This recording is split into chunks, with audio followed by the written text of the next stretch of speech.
ఎంత మధురమైనది యెహోవా నామము. కుడి వచ్చిన మీ అందరికీ ప్రభు రక్షకుడైన యేసుక్రీస్తు వారి నామంలో వందనాలు తెలియజేస్తూ ఉన్నాం. ఆత్మీయ అభివృద్ధిని గురించి మనము అధ్యయనం చేస్తూ ఉన్నాం. ఈ లోకంలో మనిషి అంటే కేవలము శరీరం మాత్రమే కాదని, మనిషి శరీరము మరియు ఆత్మల యొక్క కలయిక అని మనము గమనిస్తూ ఉన్నాం. మనము ఈ లోకంలో జీవించేటువంటి కాలంలో కేవలము శరీరం మీదే ఈ లోకంలో ఉన్నటువంటి మనుషులందరూ కూడా వారు ఆలోచన చేస్తూ ఉంటారు శరీరాన్ని గురించి. ఉదయం లేచిన దగ్గర నుంచి ఏమి తినాలి, ఏమి త్రాగాలి, లేదంటే ఏం ధరించుకోవాలి, ఒకవేళ వారికి ఆరోగ్య సమస్యలు కనుక వచ్చినట్లయితే ఈ శరీరాన్ని ఎలా బాగు చేసుకోవాలి అని వారు ఆలోచన చేస్తూ ఉంటారు. అంటే పూర్తిగా మనిషి అంటే శరీరమేమో అనేటువంటి వారి యొక్క ఆలోచన.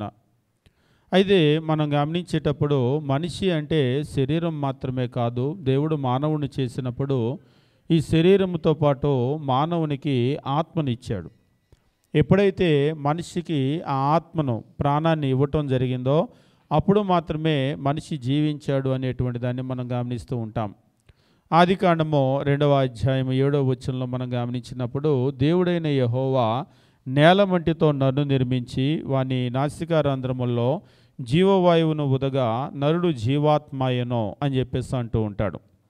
కాబట్టి మనిషి దేవుడిచ్చినటువంటి ఆ ఆత్మను వాని నాసికారంధ్రముల్లో జీవవాయువును ఉదగా నరుడు జీవించే ఆత్మ అయ్యాడు. కాబట్టి మనిషి జీవించేటువంటి ఆత్మ, తనలో ప్రాణం ఉంది, తనలో ఆత్మ ఉంది. అయితే ఈ లోకంలో అనేక మందికి వారిలో ఉన్నటువంటి ప్రాణాన్ని గురించి, ఆత్మను గురించి అంతగా అవగాహన ఉండదు. ఒకవేళ ప్రాణం ఉంది అనేటువంటిది మనందరికీ తెలిసినటువంటి విషయమైనా దాని గురించి పెద్దగా ఆలోచన చేయం. ఎందుకంటే ప్రాణం పోయింది అని అంటాం, కానీ ఇక పోయింది అన్న దగ్గర ముగించేస్తాం. పోయింది అంటే ఎక్కడికి పోయింది? ఇంతవరకు మనలో ఉన్న ప్రాణమో పోయింది అని అంటున్నాం. పోయింది అంటే ఎక్కడికి పోయింది? శరీరాన్ని విడిచైతే బయటికి పోయింది. మరి శరీరాన్ని విడిచి బయటికి పోయినటువంటి ఈ ఆత్మ ఎక్కడికి పోతుంది అని ఆలోచన చేసేటువంటి పరిస్థితి ఉండదు. అయితే ఎప్పుడైతే శరీరాన్ని విడిచి ప్రాణం బయటికి పోతుందో ఈ శరీరము ఇక కేవలము నిష్ప్రయోజనము. ఇక దీన్ని ఏం చేస్తారంటే లోకంలో ప్రాణం పోయిన తర్వాత తీసుకెళ్ళి పాతి పెట్టేయటము, తగలబెట్టేయటము. అంటే ఇంతకాలం మనం బాగా చూసుకున్నటువంటి ఈ శరీరము ఇక నిష్ప్రయోజనం. ఇక దీన్ని ఇంట్లో పెట్టుకోరు, ఇక దీన్ని వాళ్ళు ఊర్లో కూడా పెట్టుకోరు. మీరు ఎప్పుడు సమాధులు చూడండి, ఊరు బయటే ఉంటాయి. అంటే ఇక ఇంట్లో కానీ ఊర్లో కానీ ఉండటానికి మనం పనికిరామంది అని అర్థం అన్నమాట, అనర్హులం. ఎంతవరకు మనం పనికొస్తాము అంటే ఈ శరీరము లోపల ప్రాణము, ఆత్మ ఉన్నంత వరకే. ఆ ప్రాణము, శరీరము, ఆ ప్రాణము ఆత్మ లేకపోతే ఇక ఈ శరీరానికి విలువ ఉండదు. కానీ మనమేమనుకుంటామంటే మనకి ఇచ్చేటువంటి విలువ అంతా కూడా నా అందాన్ని చూసి, లేదా నా రంగును చూసి, ఇలా కొంతమంది అనుకునే వాళ్ళు ఉంటారు. మీరు ఎంత శరీరం రంగుగా ఉన్నా ప్రాణం పోయిన తర్వాత రంగున్న ఆ శరీరాన్ని అక్కడ ఉంచరు. ఒకవేళ మీరు ఎంత అందంగా ఉన్నా, మీరు ఎప్పుడైనా గమనించారా? అందాల పోటీలు బతికున్న వాళ్ళకే పెడతారు కానీ శవాలకి పెట్టరు. మీరు ఏ దేశంలో అయినా సరే అందాల పోటీలు శవాలకి పెట్టగా చూసారా? పోనీ మీరు ఎప్పుడైనా సరే చచ్చిపోయినా కానీ ఈ శవం చాలా అందంగా ఉంది కదా అని ఎప్పుడైనా మాట్లాడుకున్నారా? ఎప్పుడు మాట్లాడుకోలేదా? ఎందుకు? ఇక చనిపోతే అందం ఉండదా? ఈ ముక్కు అలానే ఉంటాయి, ఈ కళ్ళు అలానే ఉంటాయి, మీ శరీరము ఈ రంగు అలానే ఉంటుంది కదా, ఈ చర్మము అలానే ఉంటుంది కదా. కానీ మనకు తెలుసు ప్రాణం ఉన్నంత వరకే అందం అనేటువంటి మాట. ప్రాణమే పోయిందనుకోండి ఇంకా శవాన్ని అందమని ఎవరు మాట్లాడరు. అందమైన శవం అని ఎవరన్నా అన్నారనుకోండి విచిత్రంగా చూస్తాం. ఏంటి వీళ్ళు తేడాగా ఉన్నారు, తేడాగా మాట్లాడుతున్నారు, శవానికి అందం ఏంటి అని అంటాం. ఏ ప్రాణం లేకపోతే అందం ఉండకూడదా అండి? ఈ అందం అంతా కూడా శరీరానికి సంబంధించిందే కదా అని అంటే మరలా మనం ఒప్పుకోం. అంటే మనిషిలో ముఖ్యమైనటువంటిది ఏమిటి అంటే మనిషిలో ఉండేటువంటి ప్రాణము, ఆ ఆత్మ. అది ఎప్పుడైతే ఈ శరీరాన్ని విడిచి వెళ్ళిపోతుందో ఇక ఈ శరీరం అనేటువంటిది నిష్ప్రయోజనం. అందుకనే దీన్ని తీసుకొని వెళ్ళి ఏం చేస్తూ ఉంటామంటే మనము మట్టిలో కలిపేస్తూ ఉంటాం. కాబట్టి ముఖ్యమైనటువంటి ఆత్మను గురించి, ఆ ప్రాణాన్ని గురించి ఆలోచన చేయవలసినటువంటి బాధ్యత మానవుని మీద ఉంది. కాబట్టి మనిషి అంటే శరీరము, మనిషి అంటే ఆత్మ. శరీరం యొక్క ఎదుగుదలను మనం ఎలాగైతే చూస్తూ ఉన్నామో, అలాగనే ఆత్మను గురించి కూడా మనము దాని ఎదుగుదలను గురించి ఆలోచన చేయాలి. నా ఆత్మ పరిస్థితి ఎలా ఉంది అనేటువంటిది మనం ఖచ్చితంగా ఆలోచన చేయాలి. బైబిల్లో మనం గమనించేటప్పుడు క్రైస్తవ జీవితం అంతా కూడా ఏమిటి అంటే ఈ ఆత్మ విషయంలో ఎదిగేటువంటి దాని గురించే మాట్లాడుతూ ఉంటాడు. మనమందరము కూడా క్రీస్తుకు కలిగినటువంటి సంపూర్ణతకు సమానమైన సంపూర్ణత గలవారమగు వరకు అని అంటూ ఉంటాడు. అంటే మనం ఎంతవరకు ఎదగాలి అంటే శరీరం ఎదగటం కాదు, మనలో ఉన్నటువంటి ఆ ఆత్మ క్రీస్తుకు సమానంగా ఎదగాలి. ఆ ఎదుగుదలను గురించి మనం ఆలోచన చేయాలి. కానీ ఈరోజు క్రైస్తవ లోకాన్ని కూడా మీరు గమనించినప్పుడు ఏదో ఆదివారం ప్రార్థనలకు వచ్చామా, వెళ్ళామా, లేదంటే ఇతర దినాల్లో కూడా ఏ కృతజ్ఞతా కూడికో స్తుతి కూడికో పెడితే వెళ్ళి కూర్చున్నామా, హాజరై వచ్చామా అన్నటువంటిది ఆలోచన చేస్తున్నారు. కానీ నేను ఎంతవరకు ఎదిగాను, నా ఆత్మ పరిస్థితి ఎలా ఉంది అని ఆలోచన చేసేవాళ్ళు అసలు లేరని మనం చెప్పం. కానీ బహు కొద్దిగా మంది ఉన్నారు నా ఆత్మ పరిస్థితి ఎలా ఉంది అని ఆలోచన చేసేవాళ్ళు. అంటే ఆత్మ పరిస్థితి ఎలా ఉంది ఆలోచన చేసినా మాకెలా అర్థమవుతుందండి అని అనుకుంటారు కొంతమంది. అర్థమవుతుంది. అంటే శరీరం యొక్క ఎదుగుదలను చూడటానికి మనం ఎత్తును చూస్తూ ఉంటాం, బరువును చూస్తూ ఉంటాం. అలాగనే అనేక రకాలైనటువంటి అంటే ఎత్తు బరువు ఉన్నా కానీ ఒకవేళ శరీరంలో ఏమైనా వ్యాధులు ఉన్నాయా అని చెప్పేసి మనం ఏం చేస్తూ ఉంటామంటే శరీరంలో ఉన్న అవయవాలన్నింటినీ కూడా పరీక్ష చేస్తూ ఉంటాం. తద్వారా ఈ శరీరం యొక్క పరిస్థితి ఏమిటి అనేది అర్థమవుతుంది. అలాగనే ఆత్మ యొక్క పరిస్థితి కూడా మనకు అర్థమవటానికి మనం చూస్తూ ఉన్నాం. అనేకమైనటువంటి విషయాలు మనకు ఉన్నాయి. అదేమిటి అంటే మనము వాక్యాన్ని ఎంతవరకు చదవగలుగుతున్నాం. ఎందుకు వాక్యాన్ని చదవటము అంటే వాక్యం చదవటం, వాక్యం వినటం ఈ రెండింటి ద్వారానే మన ఆత్మ అనేటువంటిది ఎదుగుతుంది. భౌతికంగా మన శరీరము ఆహారం తీసుకుంటేనే ఎదుగుతుంది. ఆహారం ఒకవేళ లేదనుకోండి శరీరం ఎదగదు. అలాగనే ఆత్మకు సంబంధించినటువంటి ఆహారం ఏమిటి అంటే వాక్యము. ఈ వాక్యాన్ని, దేవుని వాక్యాన్ని మనం తీసుకుంటే ఆత్మ ఎదుగుతుంది. లేదండి నేను వాక్యం విని చాలా కాలం అయింది, 1 సంవత్సరం అయింది, లేకపోతే 6 నెలలు అయింది, నేను వాక్యం వింటానే కానీ ఒక అర నిమిషం వింటాను, నిమిషం వింటాను అని గనక అన్నట్లయితే మీరు సంవత్సరం క్రితం ఆహారం తీసుకొని ఇంకా బ్రతికున్నాము అని అనుకుంటే భ్రమే. ఒక చిన్న బిడ్డ పుట్టాడు అనుకోండి, ఈవేళ పాలు పట్టించారు, మరలా వచ్చే సంవత్సరానికి పడతానంటే కుదురుతుందా? అసలు వచ్చే సంవత్సరానికి ఇంకా బిడ్డ ఉండడు, మీరు పట్టాల్సిన అవసరం ఉండదు. ఒక బిడ్డ బ్రతికుండాలి అంటే మనం ఏం చేస్తామంటే రోజు పాలు పడుతూ ఉంటాం అనేక సార్లు. అంటే ఆ బిడ్డ ఆకలి వేసినప్పుడు ఆ బిడ్డ ఏడుస్తూ ఉంటే ఆ ఏడుపు అనేటువంటిది మనకు ఒక గుర్తు అన్నమాట. తనకి పాలు కావాలి, ఆహారం కావాలని ఏడుస్తున్నాడని. అలా మనం ఏం చేస్తూ ఉంటామంటే శరీరానికి కావలసినటువంటి ఆహారాన్ని అందిస్తూ ఉంటాం. అందించినప్పుడు మాత్రమే ఆ బిడ్డ ఎదుగుతాడు. అలాగనే ఆత్మ విషయంలో కూడా ఆత్మకు కావలసినటువంటి ఆహారాన్ని అందిస్తూ ఉన్నప్పుడు మాత్రమే ఆత్మ ఎదుగుతుంది. కాబట్టి ఆత్మకు ఆహారం ఏమిటి అంటే వాక్యము. వాక్యాన్ని అందుకనే మనం ప్రతిరోజు కూడా తీసుకోవాల్సినటువంటి అవసరం ఉంటుంది. అంతేకాదు మన నోటి మాటలు అనేటువంటివి మన ఆత్మీయ ఎదుగుదల, మనం ఎంతవరకు ఎదిగామో చూపిస్తూ ఉంటుంది. హృదయంలో ఉన్నదాన్ని బట్టి నోరు మాటలాడునో అని అంటాడు. కాబట్టి నోటి మాటలు ఏం చేస్తూ ఉంటాయంటే మన హృదయం యొక్క పరిస్థితిని తెలియజేస్తూ ఉంటాయి. మనం మంచివారం అయితే మంచి మాటలు వస్తాయి, చెడ్డవారం అయితే చెడ్డ మాటలు వస్తాయి. కాబట్టి చెడ్డ మాటలు వచ్చినాయంటే మన హృదయం పరిస్థితి చెడుగా ఉంది అనేది గుర్తించాలి. అంటే మనిషి మంచోడేలే కానీ ఇప్పుడు అలా మాట్లాడుతున్నాడండి అని కొంతమంది కవర్ చేస్తూ ఉంటారు. లేదు, చెడ్డవాళ్ళు అయితేనే చెడ్డ మాటలు వస్తాయి. పైన ట్యాంకులో చెడ్డ నీళ్ళు ఉన్నాయనుకోండి, కింద మీరు ట్యాప్లో వదిలితే అన్నీ చెడ్డ నీళ్ళే వస్తాయి.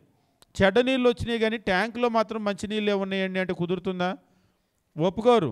ఇక్కడ చెడ్డ నీళ్ళు వచ్చినాయి అంటే పైన ట్యాంకులో నుంచే కదా వచ్చేది, మధ్యలో గాల్లో నుంచి ఏమైనా కనెక్షన్ వచ్చిందా అని అడుగుతాం. అలాగనే మన హృదయంలో ఉన్నదాన్ని బట్టి నోరు మాట్లాడుతూ ఉంటుంది. కాబట్టి నోటి మాటలు అనేటువంటివి ఎక్కడి నుంచి వస్తాయంటే హృదయం నుంచి. మన హృదయం అనేటువంటిది మంచిగా ఉందా చెడుగా ఉందా అనేటువంటిది మనకు అక్కడ అర్థమవుతుంది. మరొక ముఖ్యమైనటువంటి విషయం మనం గమనిస్తున్నటువంటిది ఏమిటి అంటే మనము దేవునికి ఎంతగా మనం ఇవ్వగలుగుతున్నాం, మనము ఇతరులకు ఎంతగా సహాయం చేయగలుగుతున్నాం. ఎందుకంటే దేవుని యొక్క గుణం ఏమిటి అంటే సహాయం చేసేటువంటి గుణం. దేవుడు ఈ లోకంలో అందరికీ అన్నీ కూడా ధారాళంగా ఇస్తూ ఉన్నాడు. శ్రేష్టమైనటువంటి ప్రతి ఈవి కూడా ఆయన దగ్గర నుంచే వస్తుంది. దేవుడు అంటేనే ఇచ్చేటువంటి వాడు. దేవుడు ఎప్పుడు కూడా తీసుకునేటువంటి వాడు కాదు. దేవుడు అంటేనే ఇచ్చేవాడు. కాబట్టి మనం దేవుని యొక్క స్వభావంలో ఎదిగాము అంటే మనం ఎట్లా ఉండాలి? మనం దేవుని యొక్క స్వభావంలో ఎదిగాము అంటే మనం కూడా ఇచ్చేటువంటి వాళ్ళగా ఉండాలి. ఎప్పుడైతే మనం ఇచ్చేటువంటి వాళ్ళగా ఉంటామో అప్పుడు దైవ స్వభావం మనలో ఏర్పడినట్లు. కొంతమంది ప్రార్థనకు వస్తారు కానీ పరమ పిసినారోళ్ళు. వాళ్ళు ప్రార్థనకు రాకముందు ఎలాగ పిసినారోళ్ళో ప్రార్థనకు వచ్చిన తర్వాత కూడా పిసినారోళ్ళే. 5 ఏళ్ళు 10 ఏళ్ళు వాళ్ళు ప్రార్థనకు వచ్చినా కానీ ఈ పిసినితనం మాత్రం పోదు. ఒకవేళ అలా గనక మనం ఉన్నట్లయితే మనము ఎట్టి పరిస్థితుల్లో ఆత్మీయంగా ఎదగలేదు అనేటువంటిది మనకు అర్థమవుతుంది. దైవ స్వభావంలో మనం ఎప్పుడైతే ఎదుగుతూ ఉంటామో ఎదిగేటప్పుడు మనం కూడా ఇచ్చేటువంటి స్వభావాన్ని అలవర్చుకుంటాం, అందులో ఎదుగుతూ ఉంటాం. చివరికి మనం ఎంతవరకు ఇవ్వగలుగుతామంటే యోహాను రాసినటువంటి మొదటి పత్రిక మనం చదువుతూ ముందుకు వెళ్దాం. యోహాను రాసినటువంటి మొదటి పత్రిక మనం గమనించేటప్పుడు దేవుని వాక్యము ఈ రీతిగా తెలియజేస్తూ ఉంటాడు. 3వ అధ్యాయము మనం గమనించినట్లయితే యోహాను రాసిన మొదటి పత్రిక 3వ అధ్యాయము 16వ వచనం మనం చూసినప్పుడు, ఆయన మన నిమిత్తము తన ప్రాణం పెట్టిన గనుక దీని వలన ప్రేమ ఎట్టిదని తెలుసుకొనుచున్నాము. బాగా గమనించండి, మనము కూడా సహోదరుల నిమిత్తము మన ప్రాణం పెట్ట బద్దులమై ఉన్నాము. ఏమి ఇవ్వాలట? ఒక 50 రూపాయలు ఇవ్వాలి, 100 రూపాయలు ఇవ్వాలి, 1000 రూపాయలు ఇవ్వాలి అని చెప్పడం లేదు. ఏమేమంటున్నాడు ఇక్కడ? బద్దులు అనేటువంటి ఒక మాట చెప్తున్నాడు చూడండి. అంటే ఇచ్చి తీరాలి. ఏమిచ్చి తీరాలట? మనము కూడా మన సహోదరుల నిమిత్తము మన ప్రాణాన్ని పెట్ట బద్దులమై ఉన్నాము అని చెప్పేసి అంటున్నాడు. కాబట్టి మనము ప్రాణాన్ని సహా దేవుడు ఎలాగైతే ఇచ్చాడో తన కుమారుడైనటువంటి క్రీస్తు ఎలాగైతే తన ప్రాణాన్ని ఇచ్చాడో అలాగనే ప్రతి క్రైస్తవుడు కూడా ప్రతి క్రైస్తవురాలు కూడా ఇవ్వాలి. ఎంతవరకు ఇవ్వాలి అంటే తన ప్రాణము పెట్టబద్దులై ఉన్నారు అని చెప్పేసి అంటున్నాడు. అందుకనే మనం మొదటి శతాబ్దంలో ఉన్న క్రైస్తవులు అపోస్తుల కార్యాల్లో కనుక మనం గమనించినట్లయితే వారికి ఉన్నటువంటి ఆస్తులు అమ్మి వారు అపోస్తుల పాదాల దగ్గర పెట్టని మనం చూస్తూ ఉంటాం. ఆస్తులన్నీ కూడా అమ్మేసి. అంతేకాదు మనం గమనించినప్పుడు అనేక మంది తమ ప్రాణాన్ని ఇచ్చినట్లుగా మనం చూస్తూ ఉంటాం. అనేక మంది. అది అపోస్తులు తమ ప్రాణాన్ని ఇచ్చారు. అపోస్తులు మాత్రమే కాదు, మనం గమనించినప్పుడు అపోస్తులు మాత్రమే కాక మొదటి శతాబ్దంలో కూడా అనేక మంది క్రైస్తవులు తాము ప్రాణత్యాగం చేశారు. ఉదాహరణకి రోమా ప్రభుత్వం పరిపాలనా కాలంలో మీరు గమనించినప్పుడు నీరో చక్రవర్తి పరిపాలన చేసినప్పుడు కావచ్చు, డొమిషన్ పరిపాలన చేసినప్పుడు కావచ్చు, అనేక మంది క్రైస్తవులు వాళ్ళు ప్రాణత్యాగం చేశారు. వాళ్ళు ప్రాణాలను ఎంతో సంతోషంగా ఇచ్చేశారు. కాబట్టి మనము ప్రాణం పెట్ట బద్దులమై ఉన్నామో అని చెప్పేసి అంటున్నాడు. మనం దేవుని నిమిత్తం మాత్రమే కాదు, కొంతమంది దేవుడి నిమిత్తం అయితే ప్రాణం ఇస్తామని అంటారు. మరి సహోదరుల నిమిత్తము వాళ్ళ కొరకైతే కావాలంటే డబ్బులు ఇస్తాం. దేవుడి కొరకైతే ఒకసారి ఒక ఆయన అంటున్నాడు దేవుని కొరకైతే ప్రాణం ఇస్తాడంట, సహోదరుల కొరకు కావాలంటే డబ్బులు ఇస్తాడంట, ఏదన్నా సాయం కావాలంటే ఇస్తాడంట. వీళ్ళ కొరకు ప్రాణం అయితే ఇవ్వం, దేవుని కొరకైతే ఇస్తాం అని అంటున్నాడు. కానీ దేవుడు ఏమడుగుతున్నాడంటే ఇక్కడ మళ్ళొకసారి మీరు గమనించండి. యోహాను రాసిన మొదటి పత్రిక 3వ అధ్యాయం 16వ వచనం, ఆయన మన నిమిత్తం తన ప్రాణం పెట్టిన గనుక దీనివలన ప్రేమ ఎట్టిదని తెలుసుకొనుచున్నాము. ప్రేమ అంటే ఏమిటి? త్యాగం, ప్రాణం పెట్టాడు. దీనివల్ల ప్రేమ ఎట్టిది అని తెలుసుకొనుచున్నాము. మనము కూడా దేవుని నిమిత్తం అని చెప్పలేదు, ఇక్కడ సహోదరుల నిమిత్తము మన ప్రాణం పెట్ట బద్దులమై ఉన్నాం. దేవుని కొరకు ప్రాణం పెట్టమని కాదు, దేవుని కొరకు పెట్టాలి. దేవుని కొరకు మాత్రమే కాదు, మనము సహోదరుల నిమిత్తము ప్రాణము పెట్ట అంటే ప్రాణాన్ని ఇవ్వటానికి మనం బద్దులమై ఉన్నాం. నిజంగా అంతవరకు ఎప్పుడైతే ఎదుగుతామో అప్పుడు మనము దైవ స్వభావంలో నిజంగా క్రీస్తు ప్రభుని చూడండి. క్రీస్తు ప్రభు ఎవరి కొరకు? తండ్రి కొరకు, దేవుని కొరకు ప్రాణం పెట్టాడా? మన కొరకు పెట్టాడా? మన కొరకే పెట్టాడు, మనుషుల కొరకు. కాబట్టి మనం కూడా దేవుని కొరకు మాత్రమే కాదు, మనము సాటి మనిషి కొరకు ప్రాణం పెట్ట బద్దులమై ఉన్నాం. దీనివలన ప్రేమ ఎట్టిదని తెలుసుకొనుచున్నాము అని అంటాడు. అంటే దీనివలన ప్రేమ ఉందా లేదా అనేటువంటిది అర్థమవుతుంది. లేదండి నేను అసలు వాళ్ళకి ఏమీ చేయను, వాళ్ళు చచ్చినా పర్లేదు, నాకేం సంబంధం లేదంటే నీకు వాళ్ళ మీద ఎంత ప్రేమ ఉంది? ఉదాహరణకు మన పిల్లలు ఉంటారు. మన పిల్లల కొరకు మనం ఏం చేయగలుగుతామంటే, మీరు మీ పిల్లల కొరకు డబ్బు ఖర్చు పెట్టగలరా అంటే పెట్టగలం. ఎంతవరకు పెట్టగలరు? 100, 1000, 1,00,000 ఎంతవరకు పెట్టగలరంటే, ఒకవేళ వాళ్ళకి ఆరోగ్యం బాగలేదు, ఆపరేషన్ చేయాలన్నారు, 10 లక్షల రూపాయలు అవుతుంది, ఖర్చు అవుతుంది, ఆపరేషన్ చేస్తేనే బ్రతుకుతారని చెప్పేసి అన్నారు. ఇప్పుడు మీరు ఎంత పెట్టగలరు? లేదు డాక్టర్ గారు, ₹1,00,000 వరకు అయితే లిమిట్, నేను ఇన్సూరెన్స్ కంపెనీ లాగా, అంతకు మించి నేను పెట్టను, వాళ్ళు చచ్చినా కానీ నేను పెట్టనని అంటామా? కొన్ని ఇన్సూరెన్స్ కంపెనీలు ఉంటాయి, ప్రతిదానికి ఒక లిమిట్ ఉంటుంది. వాళ్ళు చచ్చిపోయినా కానీ వాళ్ళ లిమిట్ మించి వాళ్ళు ఇవ్వలేరు. వాళ్ళకి ఏ వ్యాధి వచ్చినా కానీ వాళ్ళ ఇన్సూరెన్స్ లిమిట్ ఎంతో అంతవరకే. మన ప్రేమకు కూడా ఇన్సూరెన్స్ కంపెనీలాగా ఒక లిమిట్ ఉంటుందా? నాకున్నటువంటి పెద్ద కొడుకు అయితే ఇంత లిమిటు, చిన్న కొడుకు అయితే ఇంత లిమిటు అని చెప్పేసి మనకు ఒక లిమిట్ ఉంటుందా? ఏముండదు. 10 లక్షల రూపాయలు ఖర్చు అవుతుంది అంటే 10 లక్షలు, లేదంటే 20 లక్షలు అన్నారనుకోండి. ఒకవేళ మన దగ్గర లేకపోయినా, మనకి ఇల్లు వాకిలో ఏదైనా ఉంటే దాన్ని అమ్మైనా సరే మనం ఏం చేస్తామంటే వారి కొరకు మనం ఇస్తూ ఉంటాం. కాబట్టి మన పిల్లల మీద మనకు ప్రేమ ఉంది కాబట్టి మనం ఆ పని చేస్తున్నాం. అంటే ప్రేమ అనేటువంటిది ఏం చేస్తుందంటే, మరి ఇల్లు అమ్మేస్తే నీ పరిస్థితి ఏంటి అంటే, పోనీ అద్దీంట్లో ఉంటాం. నాకు తెలిసినటువంటి ఒక కుటుంబం ఉంది. పిల్లలకి ఆరోగ్యం బాగున్నప్పుడు ఇలాగనే హాస్పిటల్ ఖర్చు పెట్టేటువంటి క్రమంలో ఇల్లు అమ్మేసి అద్దీంట్లో ఉన్నారు. అద్దీంట్లో ఉంటే మీకేం బాధ అనిపించట్లేదా అంటే, ఏం బాధ అనిపించటం లేదు. ఎందుకంటే మేము మా కొడుకేగా ఖర్చు పెట్టుకుంది. అదే మేము ఖర్చు పెట్టకపోతే ఇవాళ వాడు మాకు దక్కేవాడు కాదు. అంటే ఆ బిడ్డను చూసినప్పుడు ఇల్లు పోయింది అని మనం బాధపడతాం, కానీ వాళ్ళకేం బాధ ఉండదు. మా కొడుకేగా మేము ఖర్చు పెట్టుకున్నాం. అదే ఒకవేళ అడగండి, మీ కొడుకు కాకుండా ఊరోళ్ళకి ఖర్చు పెట్టాల్సి వచ్చింది, అప్పుడు మీరు బాధపడరా అంటే చాలా బాధపడతాం. అయ్యో అనవసరంగా వాళ్ళ వల్ల ఇల్లు పోగొట్టుకున్నామే అని. అంటే మీకు ఎప్పుడైతే ప్రేమ ఉంటుందో ఆ ప్రేమ ఏమిటి అంటే, ఆ ప్రేమ అనేటువంటిది త్యాగాన్ని చేయిస్తుంది. త్యాగం కూడా బలవంతంగా నెట్టినందువల్ల కాదు, మీరే సంతోషంగా ముందుకొచ్చి చేస్తూ ఉంటారు. అందులో ఎప్పుడు కూడా బాధపడరు. క్రీస్తు ప్రభు మన కొరకు ప్రాణం ఇచ్చి, అయ్యో అనవసరంగా ఇచ్చా అని ఆయన ఎప్పుడైనా బాధపడ్డా? బాధపడ్డు. కానీ మనమైతే అప్పుడప్పుడు ఇచ్చి బాధపడతాం. అనవసరంగా ఇచ్చాను, ఇవ్వకుండా ఉండాల్సింది, పోనీ అంత ఇవ్వకుండా ఉండాల్సింది అని అప్పుడప్పుడు మనం బాధపడుతూ ఉంటాం ఇచ్చిన తర్వాత. అంటే మన ప్రేమలో నుంచి కనుక అది వస్తే ఆ బాధ మరలా మనకి రాదు. మరి మనం ఎందుకు ఇచ్చామంటే, అప్పుడప్పుడు మీటింగులు జరుగుతూ ఉంటాయి. మాయి ₹1000 రాసుకోండి, మాయి 2000 రాసుకోండి అని అన్నారనుకోండి, మాయి 5000 రాసుకోండి అన్నారనుకోండి. అటు ఇటు చూస్తారు, అటోళ్ళు ఇచ్చారు ఇటోళ్ళు ఇచ్చారు, ఏంటి వీళ్ళు ఇవ్వట్లేదు అనుకుంటున్నారు అని చెప్పేసి మాది కూడా ₹1000 రాసుకోండి అంటారు. ఇప్పుడు వాళ్ళకి లోపల బాధ ఉంటుంది. అనవసరంగా అసలు నేను ఇదంతా కూడా జరిగేటప్పుడు రాకుండా ఉంటే నేను 1000 ఇవ్వాల్సింది కాదు, నేను లేచి వెళ్ళిపోయి ఉంటే బాగుండేది, ఇలాంటప్పుడు నేను అసలు ఉండకూడదు. అందుకనే కొంతమంది చూడండి, మనకు ముఖ్యంగా ఏదైనా ఖర్చు అనేటువంటి విషయం దగ్గర అసలు కనబడరు వాళ్ళు. ఏదైనా వస్తుంది పంచిపెడుతున్నారు అనుకోండి, అక్కడ అందరూ కనబడతారు. ఎక్కడైనా మనం పంచిపెట్టాలి, మనం ఎవరికైనా సాయం చేయాలంటే ఎక్కువ మంది కనబడరు. ఎందుకు కనబడటం లేదు అంటే, వాళ్ళ లోపల ఇచ్చేటువంటి స్వభావం లేదు. కానీ లోకంలో కొంతమంది ఇచ్చేటువంటి స్వభావం లేకపోయినా ఇస్తారు. ఎందుకంటే ఆ శిలాఫలకం మీద వాళ్ళ పేర్లు చెక్కిస్తూ ఉంటారు. పలానా వాళ్ళు ₹1,00,000 ఇచ్చారు, దీనికి దాతలు, పలానా వాళ్ళు 50,000 ఇచ్చారు అని వాళ్ళ పేర్లు చెక్కుతూ ఉంటారు. కాబట్టి ఆ పేరు శిలాఫలకం మీద చెక్కించుకోవటం కొరకు ఇస్తారు.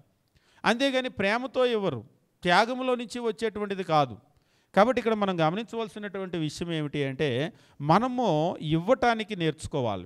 ఎలా ఇవ్వటానికి నేర్చుకోవాలంటే, లోకంలో ఉన్నటువంటి వాళ్ళు రకరకాల కారణాలతో ఇస్తారు, అలా ఇవ్వటానికి కాదు. పేరు కొరకో, ప్రఖ్యాతుల కొరకో, లేకపోతే శిలాఫలకాల మీద చెక్కించుకోవటం కొరకో, లేకపోతే ఇవ్వకపోతే ఏమనుకుంటారో అనేదాని కొరకో కాదు. మనం ఇవ్వటం నేర్చుకోవాలి. ఎందుకు అంటే, దేవుడు ఎలాగైతే ప్రేమించాడో అలాంటి ప్రేమను బట్టి ఇవ్వటానికి నేర్చుకోవాలి. మనము బైబిల్లో గమనించేటప్పుడు ఇవ్వటము అనేటువంటిది క్రైస్తవులు నేర్చుకొని తీరవలసినటువంటి ఒక విషయము. ఎందుకు మనం నేర్చుకోవాలి అని చెప్పేసి అంటే, ఇవ్వటంలో మనకు దీవెన ఉంది. మనం గమనించాము, క్రీస్తు ప్రభు కూడా జీవించినటువంటి కాలంలో పుచ్చుకొనుట కంటే ఇచ్చుట ధన్యమో అని చెప్పేసి అన్నాడు. పుచ్చుకోవటము ఇవ్వటము 2 విషయాలు ఉన్నాయి. ఈ రెండిటిలో ఏది దీవెనకరమనంటే, పుచ్చుకొనుట దీవెనకరం కాదు. కాకపోతే మనం ఏంటంటే, భారతదేశంలో మా ఇంటికి వస్తే ఏం తెస్తావు, మీ ఇంటికి వస్తే ఏమిస్తావు అంటే, ఎక్కడికి వెళ్ళినా కానీ ఎదుటి వాళ్ళ దగ్గర నుంచే ఎదురు చూస్తూ ఉంటాం. కానీ క్రీస్తు ప్రభు చెప్తున్నాడు, పుచ్చుకొనుట కంటే ఇచ్చుట ధన్యము. మనకు తెలుగులో కూడా చెప్తూ ఉంటారు, ఇచ్చే చెయ్యి ఎప్పుడు కూడా పైన ఉంటుంది అని. ఇచ్చేటప్పుడు మనం ఎట్లా ఇస్తాం, ఇట్లా ఇస్తాం. తీసుకునే వాళ్ళు ఎలా తీసుకోవాలి, ఇలా తీసుకోవాలి, అంతేనా? తీసుకునే వాళ్ళు ఎలా తీసుకోవాలి, ఎప్పుడు ఇలా తీసుకోవాలి, అంతే కదా? ఇలా తీసుకోవాలి. అంటే ఇచ్చే చెయ్యి పైన ఉంటుంది, తీసుకునే చెయ్యి కింద ఉంటుంది. ఇచ్చే చేయి ఎప్పుడు కూడా పైనే ఉంటుంది. అవును, నిజంగా ఇవ్వటం అనేటువంటి దీవెనకరమైన విషయం. నువ్వు ఎంతైనా తీసుకో, పావలా తీసుకో, ₹10 తీసుకో, ఎంతైనా తీసుకో. నువ్వు తీసుకోవాలి అంటే నీ చేయి కిందకి వెళ్ళాలి. నువ్వు ఎంతైనా ఇవ్వు, పావలా ఇవ్వు, ₹10 ఇవ్వు. నువ్వు ఎప్పుడైతే ఇస్తున్నావో నీ ఇచ్చే చేయి పైకి వెళ్తుంది. ఒకసారి ఒక ఆయన అన్నాడు, మరి ఆన్లైన్లో ఇస్తే అన్నాడు, ఆన్లైన్లో తీసుకుంటే అన్నాడు. అంటే ఆన్లైన్లో తీసుకుంటే నా చేయి కిందకి రాదు. కానీ ఈ తెలివితేటలు బాగా ఉంటాయి మనుషులకి. నువ్వు ఎట్లా తీసుకున్నా కానీ నువ్వు తీసుకుంటే నువ్వు కింద ఉన్నట్టే. ఆన్లైన్లో తీసుకున్నా కానీ అంటే వాళ్ళు ఫోన్పేలో కొడితే ఫోన్పేలోనో గూగుల్ పేలోనో వచ్చి పడింది అనుకోండి, ఆయన చెయ్యి పైకి వెళ్దు, నా చెయ్యి కిందకి రాదు అంటే కుదరదు. ఇస్తున్నారు అంటేనే వాళ్ళ చెయ్యి పైన ఉంటుంది, తీసుకున్నారు అంటేనే నీ చెయ్యి కింద ఉంటుంది. నువ్వే కింద ఉంటావు, నీ చెయ్యి మాత్రమే కాదు నువ్వు కింద ఉంటావు. ఇచ్చేటువంటి వాళ్ళు ఎప్పుడు కూడా పైన ఉంటారు. దేవుని వాక్యం ఏం చెప్తున్నాడంటే, పుచ్చుకొనుట కంటే ఇచ్చుట ధన్యమో. నువ్వు ఇస్తే నువ్వు ధన్యుడువు, నువ్వు పుచ్చుకుంటే ధన్యుడివి కాదు. కాబట్టి ఇవ్వటం అనేటువంటిది ఏం చేస్తుందంటే మనల్ని ధన్యుల్ని చేస్తుంది. అందుకనే మనం ఇవ్వవలసినటువంటి అవసరం ఉంది. బైబిల్లో కూడా మనం గమనించేటప్పుడు ఇవ్వటంలో ఉన్నటువంటి దీవెన గురించి చెప్తూ ఉంటాడు. వారు నిరుపేదలైనటువంటి వ్యక్తులు కూడా ఇచ్చినప్పుడు దేవుడు దాన్ని అంగీకరించాడు. ఒక బీద విధవరాలు ఇచ్చినప్పుడు కూడా 2 కాసులు దేవుడు దాన్ని అంగీకరించాడు. ఎందుకంటే అది దీవెనకరం. ఒకసారి మనం వద్దులే, మీ దగ్గర ఏమి లేదులే, వద్దులే అని అంటాం. ఒకసారి మనకు అట్లా అనిపిస్తుంది, పాపం వాళ్ళ దగ్గరే ఏమి లేదు, ఎందుకులే తీసుకోవటం అని. కానీ ఇవ్వటం అనేటువంటిది ముఖ్యం. ఎందుకు ముఖ్యం అంటే ఇస్తే వాళ్ళు దీవించబడతారు, ఇవ్వకపోతే దీవించబడరు. కాబట్టి వాళ్ళు దీవించబడాలి అంటే వాళ్ళు ఇచ్చి తీరాలి. వాళ్ళు ఇచ్చినప్పుడు వాళ్ళు దీవించబడతారు. కొంచెముగా విత్తువాడు కొంచెముగా పంట కోయును, సమృద్ధిగా విత్తువాడు సమృద్ధిగా పంట కోయును అని చెప్పేసి అంటాడు. కాబట్టి వాళ్ళు ఎంత ఇస్తారో అంత విత్తుకున్నట్లు అంత వాళ్ళు కోసుకుంటారు. కాబట్టి ప్రతి వ్యక్తి కూడా ఇవ్వవలసినటువంటి అవసరం ఉంది అని క్రీస్తు ప్రభు చెప్తూ ఉన్నాడు. మనం గమనించినట్లయితే అందుకనే మనకు క్రైస్తవ్యంలో కూడా ఆదివారము ఆరాధనలో అందరూ ప్రార్థన చేయాలి, అందరూ పాటలు పాడాలి, అందరూ వాక్యం వినాలి, అందరూ ప్రభురాత్రి భోజనంలో పాల్గొనాలి అనేటువంటిది ఎట్లయితే ఆజ్ఞ, అందరూ ఇవ్వాలి అనేది కూడా ఆజ్ఞ. ప్రతి ఒక్కరూ కూడా ఎంత ఉంటే అంత ప్రతి ఒక్కరూ కూడా ఇవ్వవలసిందే. ఒకసారి కొందరు తెలియక ఏం చేస్తారంటే, ఒకసారి ఒక సిస్టరు బ్రదర్ ఇచ్చాడండి, మా ఆయన ఇచ్చాడుగా, జీతం ఆయనకే వస్తుంది అందుకని ఆయనే ఇస్తాడని అంది. జీతం ఆయనకు వచ్చినా కానీ ఆయనే తింటున్నాడా? ఇంట్లో అందరు తింటలేదా? జీతం ఒకరికే వచ్చినా కానీ అందరూ తింటున్నామా? అంటే వచ్చినటువంటి ధనమే సంపాదన అయిందైనా సరే అందరము కూడా అందులో భాగం ఉంది. అలాగనే ఇచ్చేటప్పుడు కూడా ఒకవేళ సంపాదన ఒకరిదైనా సరే అందరూ కూడా ఇవ్వవలసినటువంటి అవసరం ఉంది. పోనీ జీతం ఆయనకే వస్తుంది, ఆయనే ఇస్తున్నాడు, మనం వచ్చి వాక్యం వినటం లేదా, మనం పాటలు పాడటం లేదా, మనము ప్రార్థన చేయటం లేదా? అంటే పాటల్లో మన భాగం ఎట్లా ఉందో, ప్రార్థనలో మన భాగం ఎట్లా ఉందో, వాక్యంలో మన భాగం ఎట్లా ఉందో, ప్రభురాత్రి భోజనంలో మన భాగం ఎట్లా ఉందో, ఇందులో కూడా మన భాగం అట్లా ఉండాలి. ఉదాహరణకి మీకు ఎంతో ఒక 10,000 రూపాయల ఆదాయం వస్తుందనుకోండి, అందులో ఒక 1,000 రూపాయలు మీరు కానుక ఇవ్వాలనుకున్నారు. 4 వారాలు ఉన్నాయి, 4 వారాలు ఉంటే 250 వేయాలనుకున్నారు. ఆ 1,000 రూపాయలు 250 రూపాయలు వేయాలనుకుంటే మీరిద్దరూ ఉన్నారు కదా, మీరిద్దరూ చెరికొద్దుగా వేయండి. ఒకరు 150 కావచ్చు, ఒకరు 100 కావచ్చు, లేకపోతే ఎలాగైనా. మరి పిల్లలు ఉంటే అంటే పోనీ ఆ 250 రూపాయలే మీరు చెరొక 100 వేసి మీ పిల్లలకు ఒక 50 ఇవ్వండి. కాబట్టి మీరేదో అడిషనల్గా ఇవ్వాలని కాదు, మీరు ఎంతైతే మీరు దేవునికి ఇవ్వాలని అనుకుంటారో మీ కుటుంబంలో ఉన్నటువంటి దేవుడు మిమ్మల్ని దీవించింది అంతా, ఆ దీవించినంతలో మీరు ఇంత ఇవ్వాలనుకుంటున్నారు. కానీ ప్రతి ఒక్కరు ఇవ్వాలి అనేటువంటిది ఆజ్ఞ. కాబట్టి ప్రతి ఒక్క చెయ్యి కూడా ఇచ్చే చెయ్యిగా ఉండాలి. మా ఆయన ఇస్తున్నాడులే, మా అమ్మ నాన్న ఇస్తున్నారులే అంటే కాదు, ప్రతి ఒక్క చెయ్యి కూడా ఇచ్చేటువంటి చెయ్యిగా ఉండాలి. ప్రతి ఒక్కరు విత్తేటువంటి వారిగా ఉండాలి. ఆదివారం ఆరాధనలో మొత్తం 5 భాగాలు మనం చూస్తూ ఉంటాం. ప్రార్థన, అందరూ కూడా ప్రార్థనలో మా ఆయన పాల్గొన్నాడులే, మా అమ్మ నాన్న పాల్గొన్నారులే అని మనం కళ్ళు మూసుకోకుండా పాల్గొనకుండా ఉంటే కుదరదు. పాటలు, మనం కూడా పాటలు పాడాలి, మనకిచ్చిన జీవఫలం అర్పించాలి. వాక్యము మనం వినాలి ప్రతి ఒక్కరూ కూడా. అలాగనే ప్రభురాత్రి భోజనం, రక్షణ పొందిన ప్రతి ఒక్కరూ కూడా క్రీస్తు ప్రభువుని జ్ఞాపకం చేసుకోవాలి. అలాగనే ఇచ్చేటప్పుడు కూడా ప్రతి ఒక్కరూ కూడా ఇవ్వవలసినటువంటి అవసరం ఉంది. అదే మనం గమనించేటప్పుడు దేవుని వాక్యము తెలియజేస్తూ ఉంటాడు. కొరింథీయులకు రాసినటువంటి మొదటి పత్రిక మనం గమనించేటప్పుడు 16వ అధ్యాయము మనం చూసినట్లయితే, కొరింథీయులకు రాసినటువంటి మొదటి పత్రిక 16వ అధ్యాయము మనం గమనించేటప్పుడు ఇక్కడ చెప్తూ ఉంటాడు. 2వ వచనము, నేను వచ్చినప్పుడు చందాపోగు చేయకుండా ప్రతి ఆదివారము, బాగా గమనించండి, ప్రతి ఆదివారము మీలో ప్రతి ఆదివారము మీలో ప్రతి వాడునో తాను వర్ధిల్లిన కొలది తన యొద్ద కొంత సొమ్ము నిల్వ చేయవలెనో. ప్రతివాడు అంటే ప్రతి ఒక్కరము కూడా దేవునికి ఇవ్వాలి అనేటువంటిది దేవుడు మనకు ఆజ్ఞాపించాడు. కాబట్టి మనము ఎందుకు ఇవ్వాలి అని అంటే, దైవ స్వభావంలో ఎదగాలి అంటే మనం ఎదగాలి. అసలు దేవుని యొక్క స్వభావమే ఇచ్చే స్వభావం. ఈరోజు దేవుని స్వభావంలో మనం ఎదగాలి అంటే ఆ స్వార్థాన్ని విడిచిపెట్టి మనం ఇతరులకు ఇచ్చేటువంటి వారిగా ఉండాలి, దేవునికి ఇచ్చేటువంటి వారిగా ఉండాలి, ధారాళంగా ఇచ్చేటువంటి వారిగా ఉండాలి. అంతేకాదు ఇవ్వటము అనేటువంటిది ధన్యత, దీవెన. పుచ్చుకున్నట కంటే ఇచ్చుట ధన్యమో అని చెప్పేసి అంటూ ఉన్నాడు. ఇచ్చేటువంటి దగ్గర కూడా మనలో ఉన్నటువంటి ప్రతి వారు కూడా ఇవ్వవలసినటువంటి అవసరం ఉంది. నేను ఎందుకు ఇవ్వాలి అంటే మరొక కారణం ఏమిటంటే, దేవుడు ఇచ్చేటువంటి వాళ్ళను ప్రేమిస్తూ ఉన్నాడు. ఎవరైతే ఇస్తూ ఉన్నారో, కొరింథీయులకు రాసినటువంటి 2వ పత్రికలో మనం గమనించాం. 2వ పత్రిక మనం గమనించేటప్పుడు 9వ అధ్యాయము 7వ వచనము ఈ రీతిగా తెలియజేస్తూ ఉంటాడు. సనుక్కొనకయు బలవంతంగా కాకయు ప్రతివాడు తన హృదయంలో నిశ్చయించుకున్న ప్రకారము ఇయ్యవలెను.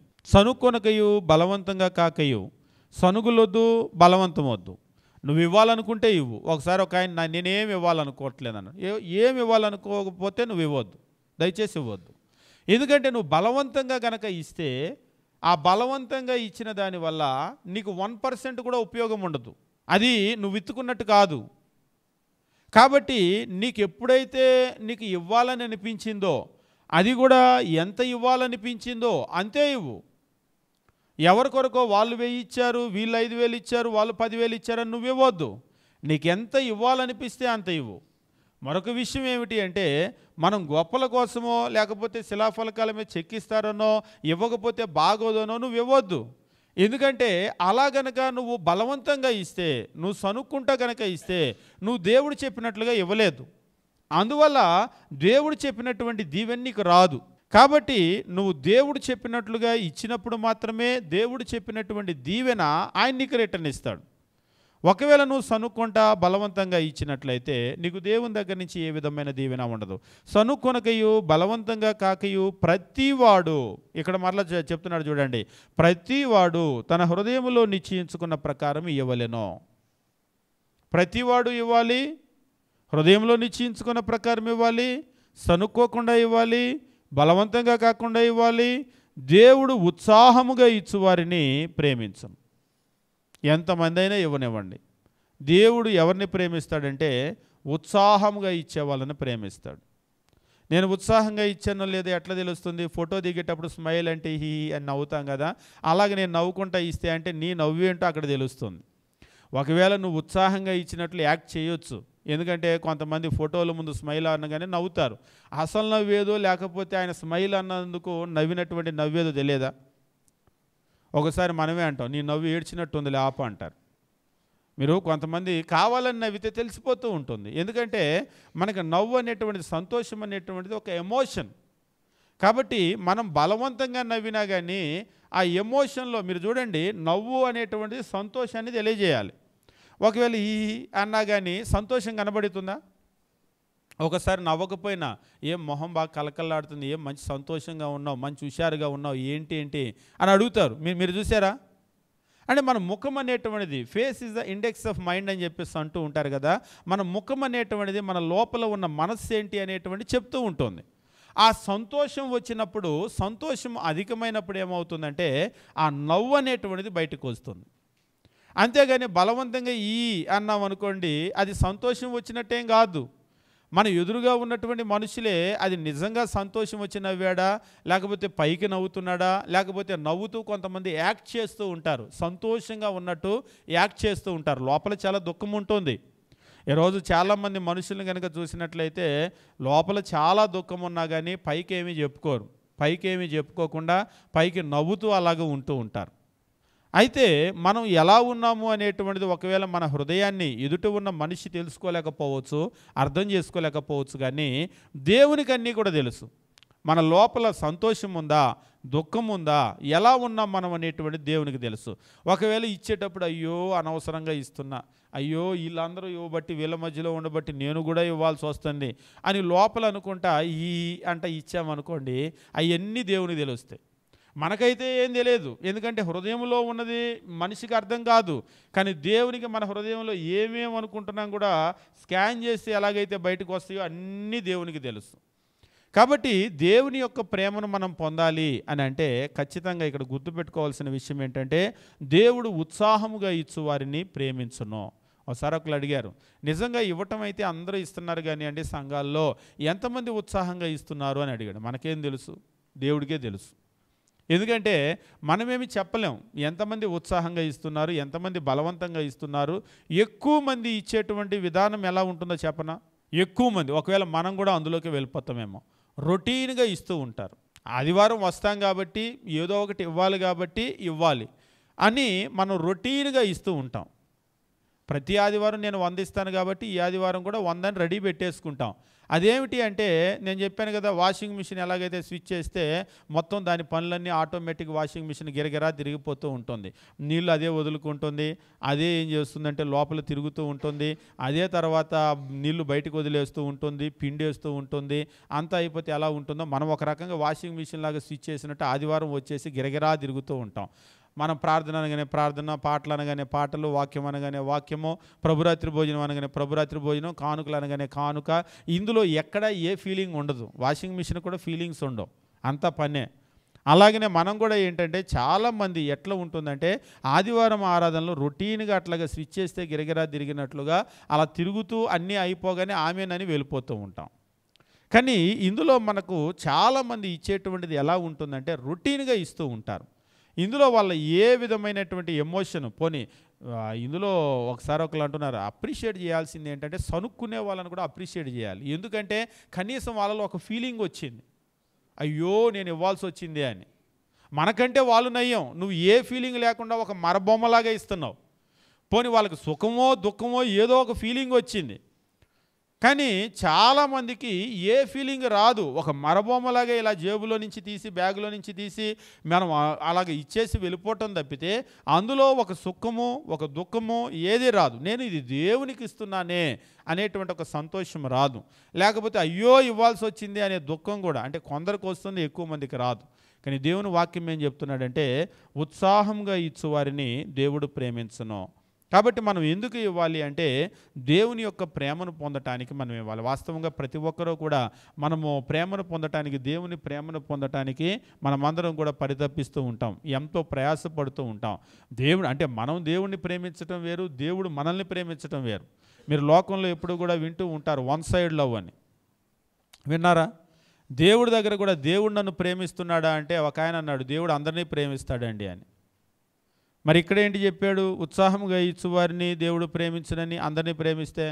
ఇన్ జనరల్గా నువ్వు మాట్లాడుతున్నావు కానీ స్పెసిఫిక్గా కనుక మాట్లాడితే ఇక్కడ చెప్తున్నాడు ఉత్సాహముగా, దేవుడు ఉత్సాహముగా ఇచ్చువారిని ప్రేమించును అంటే దాని అర్థం ఏంటంటే ఉత్సాహముగా ఇవ్వని వాడిని కూడా ప్రేమిస్తే ఇది రాయాల్సిన అవసరం ఉండదు.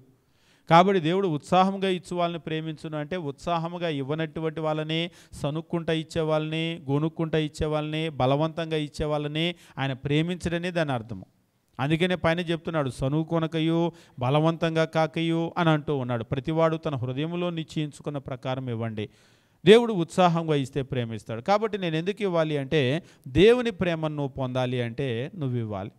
మరి ఒక ముఖ్యమైనటువంటి కారణం ఇవ్వటము మనం ఎందుకు నేర్చుకోవాలి, క్రైస్తవులు మనం ఎందుకు ఇవ్వటం నేర్చుకోవాలి అనేటువంటి ఒక విషయాన్ని గమనించేటప్పుడు ఎవరైతే ఇస్తున్నారో బాగా గమనించండి, ఎవరైతే ఇస్తున్నారో ఇచ్చేటువంటి వాళ్ళకే దేవుడు ఏం చేస్తూ ఉన్నాడంటే విత్తటానికి విత్తనాన్ని ఆయన ఇస్తూ ఉన్నాడు. ఎవరైతే ఇస్తూ ఉన్నాడో ఇచ్చేటువంటి వాళ్ళకు మాత్రమే మరలా విత్తేటువంటి విత్తనాన్ని ఆయన ఇస్తూ ఉన్నాడు.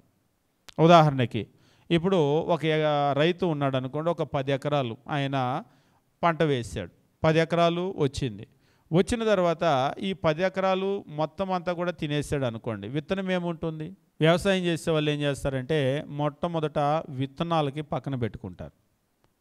విత్తనాలు అంటే ఇవాళంటే విత్తనాలు అమ్మే కొట్లు ఉన్నాయి కాబట్టి వెళ్ళి తెచ్చుకుంటున్నారు. కానీ ఒకవేళ విత్తనాలు అమ్మేటువంటి కొట్లు ఈ ఆధునిక ప్రపంచంలాగా ఇప్పుడులాగా కనుక లేకపోతే మొట్టమొదట ఏం చేస్తారంటే విత్తనాలకి పక్కన పెట్టుకుంటారు. ఇక్కడ ఒక విషయం నేను బాగా సూక్ష్మంగా గమనించాల్సిన ఒక విషయాన్ని తెలియజేస్తాను. విత్తనాలకు పక్కన పెట్టేటప్పుడు ఏవి పక్కన పెడతారు? ఒకసారి ఒకరు చెప్తూ ఉన్నారు, ఎలాగనే ఒక ఆఫ్రికా ఖండంలో బంగాళదుంపలు పండించేటప్పుడు పెద్ద పెద్ద దుంపలన్నీ వాళ్ళు తినడానికి పక్కన పెట్టుకొని చిన్న చిన్న దుంపలన్నీ విత్తుకున్నారంట. ఆ తర్వాత చిన్న దుంపలు విత్తితే ఏమొస్తాయి? చిన్న దుంపలే వస్తాయి. ఆ చిన్న దుంపల్లో కూడా మళ్ళీ పెద్ద పెద్దవి పక్కన పెట్టుకొని మళ్ళీ చిన్న చిన్న దుంపలు విత్తుకున్నారంట. అలా విత్తుకొని చివరికి ఏమైపోయినాయి అంటే బంగాళదుంపలన్నీ కూడా గోలికాయలాగా కాయటం మొదలుపెట్టినాయి అంట, చిన్న చిన్నవి. ఎందుకు ఇలా కాస్తున్నాయంటే నువ్వు ఏ విత్తనాన్ని అయితే విత్తుతావో ఆ విత్తనంలో నుంచే కదా వచ్చేది. అందుకని మీరు రైతులను ఎప్పుడు కూడా చూడండి, మీరు ఎప్పుడు కూడా విత్తటానికి బలమైనటువంటివి శ్రేష్టమైనటువంటివి ఉంచుతారు. మీరు ఈవెన్ అక్కడ దాకా అవసరం లేదు, రైతులు కూడా ఒక బర్రెనో గొర్రెనో లేకపోతే ఒక పశువును కొనడానికి వెళ్ళారనుకోండి, దేన్ని కొంటారు? బలమైన దాన్ని కొంటారా, బలహీనమైన దాన్ని కొంటారా? బలమైన దాన్ని కొంటారు. ఎందుకు బలమైన దాన్ని కొంటారు? దానికి చాలా గుర్తులు ఉంటాయి. తోకను కూడా చూస్తే తోకలో కొన్ని గుర్తులు ఉన్నాయి. ఒకసారి ఒక రైతు చెప్తున్నాడు, తోక ఇట్లా ఉండాలండి అట్లా ఉండాలండి అని. ఏ తోకైనా తోకలాగా ఉంటూ అమ్మో అట్లా కాదు. ఇప్పుడు మీరు చూడండి, కొందరైతే గోర్లు చూస్తూ ఉంటారు, కొంతమంది గోర్లను చూస్తూ ఉంటారు, కాళ్ళను చూస్తూ ఉంటారు, వేళ్ళను చూస్తూ ఉంటారు, ముక్కు చూస్తారు, చెవులు చూస్తారు, వెంట్రుకలు చూస్తారు, వెంట్రుకలు పొడవు కూడా చూస్తారు. అందుకనే సవరాలు వేసుకుంటారు కొంతమంది, వెంట్రుకలు పొడవు కూడా చూస్తూ ఉంటారు. అంటే ఈ శరీర తత్వం ఎట్లయితే ఉందో, ఇప్పుడు మన వేళ్ళు ఎలాగైతే ఉన్నాయో దాదాపుగా ఏంటంటే మన పిల్లల వేళ్ళు ఇలానే వస్తాయి. మన ముక్కు ఎలా అయితే ఉందో, మన ముక్కులను బట్టి, మన చెవులను బట్టి, మన కళ్ళను బట్టి, మన శరీరాన్ని బట్టే వాళ్ళు కూడా వస్తారు. అంటే ఒక్కోసారి ఏంటంటే మేనత్తలు మేనమామలు అని అంటూ ఉంటారు కదా, అంటే వాళ్ళ యొక్క జీన్స్ని బట్టి అట్లా వస్తూ ఉంటుంది. అంతేగాని సంబంధం లేనటువంటి వాళ్ళ జీన్స్ మనకు రాదు. ఉదాహరణకి ఎవరో మీరు కనుక చూసినట్లయితే బాగా బ్లూ ఐస్ అంటే ప్రపంచంలో బాగా ఫేమస్ కదా, బ్లూ ఐస్. కొంతమంది కోరుకుంటారు మా పిల్లలకి బ్లూ ఐస్ వస్తే బాగుండు అని చెప్పేసి కోరుకున్నా కానీ మనకు బ్లూ ఐస్ రావు. ఎందుకు రావు? అసలు మనకు సంబంధం లేదు. అంటే మన ఫ్యామిలీలో వెనక్కి కనుక చూసుకున్నారనుకోండి ఎక్కడ కూడా లేదు. అంటే మన ఫ్యామిలీలో వెనక్కి చూసుకుంటే వాళ్ళకి ఎలాంటి రూపం అయితే ఉంటుందో, కాళ్ళు అయితే, వేళ్ళు అయితే, ముక్కు అయితే, ఇవన్నీ అవే బయటకు వస్తాయి. అంటే ఒకవేళ మీరు పశువులను కూడా చూసినట్లయితే అవి ఎలాగైతే ఉంటాయో పుట్టేటువంటి పిల్లలు అలాగనే ఉంటారు. అందుకనే మీరు చూడండి, కొంతమంది ఏం చేస్తున్నారంటే ఇవాళ కూడా మీరు కొన్ని సిటీల్లో ఈ కల్చర్ ఇప్పుడు లేదు, అంతరించిపోయింది. కానీ దాదాపుగా మీరు పల్లెటూర్లు కొన్నిటికి కనుక వెళ్ళినట్లయితే ఆస్తి ఇస్తారా, ఐశ్వర్యం ఇస్తారా, ఏం చదువుకున్నారు, వీటన్నింటికంటే కూడా ముందు రూపాన్ని చూస్తారు, ముందు రూపమే చూస్తారు. కాళ్ళు వంకర, వేళ్ళు వంకర అంటే ఒకవేళ యాక్సిడెంటల్గా ఒకవేళ కాలో చేయో విరిగిపోతే అది వేరు. పుట్టుకతోనే అవయవ లోపం ఉంది, పుట్టారు అని కనుక అంటే ఆ పిల్లల ఆ తరం వంశం అట్లనే వెళ్ళిపోతుంది. అందుకనే వీళ్ళు ఏం చేస్తారంటే, ఒకసారి ఒకళ్ళు అంటున్నారు, కొంచెం చదువు తక్కువైనా, కొంచెం ఆస్తి కట్నం తక్కువైనా పర్లేదు కానీ ముందు వాళ్ళు మాత్రము వాళ్ళ కుటుంబాలు అవన్నీ కూడా ఆరోగ్యంగా ఉండాలండి అని అంటున్నారు. అంటే మా టౌన్లో ఇంత చూసుకోవట్లేదే, వాస్తవంగా చదువుకున్న వాళ్ళు తెలివిగల్లోళ్ళు అనుకుంటున్నారు కానీ ఇవాళ రేపు టౌన్లలో అలా చూడట్లేదు. మా వాళ్ళకి తెలివితేటలు మరీ ఎక్కువైపోయి అసలు ఫస్ట్ అడిగేది ఏంటంటే కట్నం ఎంత ఇస్తారు. ఒకవేళ కొంచెం ఎక్కువ ఇచ్చారనుకోండి ఎవరినైనా చేసేసుకుంటూ ఉన్నారు. కానీ ఆ తరువాత శరీరాల మీద ఆ ప్రభావం ఉంటుంది అనేటువంటిది గుర్తించలేకపోతూ ఉన్నారు. ఇక్కడ మనం గమనించే విషయం ఏమిటంటే, విత్తేటువంటి విత్తనం అంటే శరీరం కావాలి అంటే శరీరం ఎట్లాంటి శరీరాన్ని విత్తుతున్నాం అనే దాన్ని బట్టి శరీరం ఉంటుంది, అంతే కదా. అలాగనే ఒకవేళ వ్యవసాయం అయితే ఏ విత్తనాలు విత్తుతున్నాం అనే దాన్ని బట్టి తర్వాత పంట ఉంటుంది. అలాగనే ఇక్కడ మనం గమనించేటప్పుడు విత్తేటువంటి విత్తనము అనేటువంటిది చాలా చాలా చాలా ముఖ్యం. ఈరోజు మనం భక్తి కలిగినటువంటి వాళ్ళని చేసుకున్నాం అనుకోండి, ఆ విత్తనంలో నుంచి భక్తి కలిగినటువంటి వాళ్ళు వస్తూ ఉంటారు. మీరు నమ్మినా నమ్మకపోయినా మనిషికి జన్యుపరంగా కొన్ని అలవాట్లు వస్తూ ఉంటాయి. మీరు నమ్ముతారా? కావాలంటే మీరు చూడండి, మీరు ఎట్లయితే పడుకుంటారో మీ పిల్లలు ఒక్కోసారి జిరాక్స్ అని అంటూ ఉంటారు కదా, జిరాక్స్ కాపీ అని. మీరు ఎలాగైతే పడుకుంటారో మీ పిల్లలు అలానే పడుకుంటారు. మీరు ఎలాగైతే మీరు వచ్చేప్పుడు నేర్పలేదు వాళ్ళకి, పిల్లలకి నిజంగా చిన్నపిల్లలప్పుడే పాలు తాగేటప్పుడే అలానే పడుకుంటారు. కొంచెం పెద్దవాళ్ళు అయ్యేటప్పుడు కూడా వీళ్ళు ఎలాగైతే కూర్చుంటారో లేదైతే ఎలాగైతే మాట్లాడతారో అలాగ వాళ్ళకి వచ్చేస్తూ ఉంటుంది. మనం ఎప్పుడు వాళ్ళకి నేర్పలేదు. ఎట్లా వచ్చింది ఇదంతా అంటూ ఉంటారు కదా, జీన్స్ అన్ని జన్యుపరంగా వాళ్ళకి ఏమవుతాయంటే అలా వస్తూ ఉంటాయి. అంటే మన యొక్క అలవాట్లు ఏవైతే ఉంటాయో అవి ఖచ్చితంగా ఏమవుతాయంటే మన పిల్లలకు వచ్చేస్తూ ఉంటాయి. మనం గమనించినా గమనించకపోయినా భక్తి అనేటువంటిది కూడా దేవుడు ఎందుకు భక్తిహీనులను చేసుకోవద్దు, ఒకసారి ఒకళ్ళు అడిగారు, భక్తిహీనులను చేసుకొని మార్చవచ్చు కదా అని. మార్చవచ్చు, అవకాశం ఉంటుంది, కానీ మారకపోవటానికి ఎక్కువ అవకాశం ఉంటుంది. ఉదాహరణకి సంసోను ఆయన భక్తిపరుడే, కానీ భక్తిహీనుల దగ్గరికి వెళ్ళినప్పుడు ఈయన భక్తే పోగొట్టుకున్నాడు, కానీ ఆయన వాళ్ళని భక్తిలోకి తేలేకపోయాడు. ఆయన బలము చూడండి, ఎంత బలవంతుడు, కానీ ఆయన ఆడవాళ్ళని స్త్రీలను లాగలేకపోయాడు. అంత బలాఢ్యుడైనటువంటి మనిషి, అంటే శరీరాన్ని అయితే లాగగలడు కానీ మనస్సును లాగలేకపోయాడు. ఒక సంసోను ఎంత జ్ఞానం కలిగినటువంటి వాడు, కానీ చివరికి ఏమయ్యాడంటే ఆయన అతని భార్యను లాగలేకపోయాడు, కానీ ఆయన్ని వాళ్ళు లాగేశారు. కాబట్టి ఇక్కడ మనం గుర్తించవలసినటువంటి విషయం ఏమిటి అంటే, మనము మన భక్తి దగ్గర ఎప్పుడైతే మనం అన్యుల దగ్గరికి వెళ్తామో వాళ్ళే బలంగా ఉన్నారు అనేటువంటి విషయం పదే పదే మనకు చూపిస్తూ ఉన్నాడు. అందుకని వివాహం అనేటువంటి విషయం దగ్గర కూడా దేవుడు చాలా జాగ్రత్తగా ఆ విషయాలని తెలియజేశాడు. అయితే ఇక విత్తనం అనేటువంటి విషయాన్ని దగ్గర కనుక వచ్చినట్లయితే, విత్తనం అనేటువంటిది చాలా ముఖ్యం. అది ఒక భౌతిక శరీరమైనా, లేకపోతే ఒక పంట అయినా, లేకపోతే అది మనకు జీవులు, ఒక జంతువులైనా సరే, పశువులైనా సరే, ఏవైనా సరే, ఆ విత్తనాన్ని బట్టే ఆ పుట్టేటువంటి తరువాత తరాలు ఆధారపడి ఉంటాయి. ఇప్పుడు మనం కూడా దేవుడు ఏం చేస్తున్నాడంటే, మనం ఎవరైతే దేవునికి ఇస్తూ ఉన్నారో ఇచ్చేటువంటి వాళ్ళకు విత్తనాన్ని దేవుడు ఇస్తున్నాడు.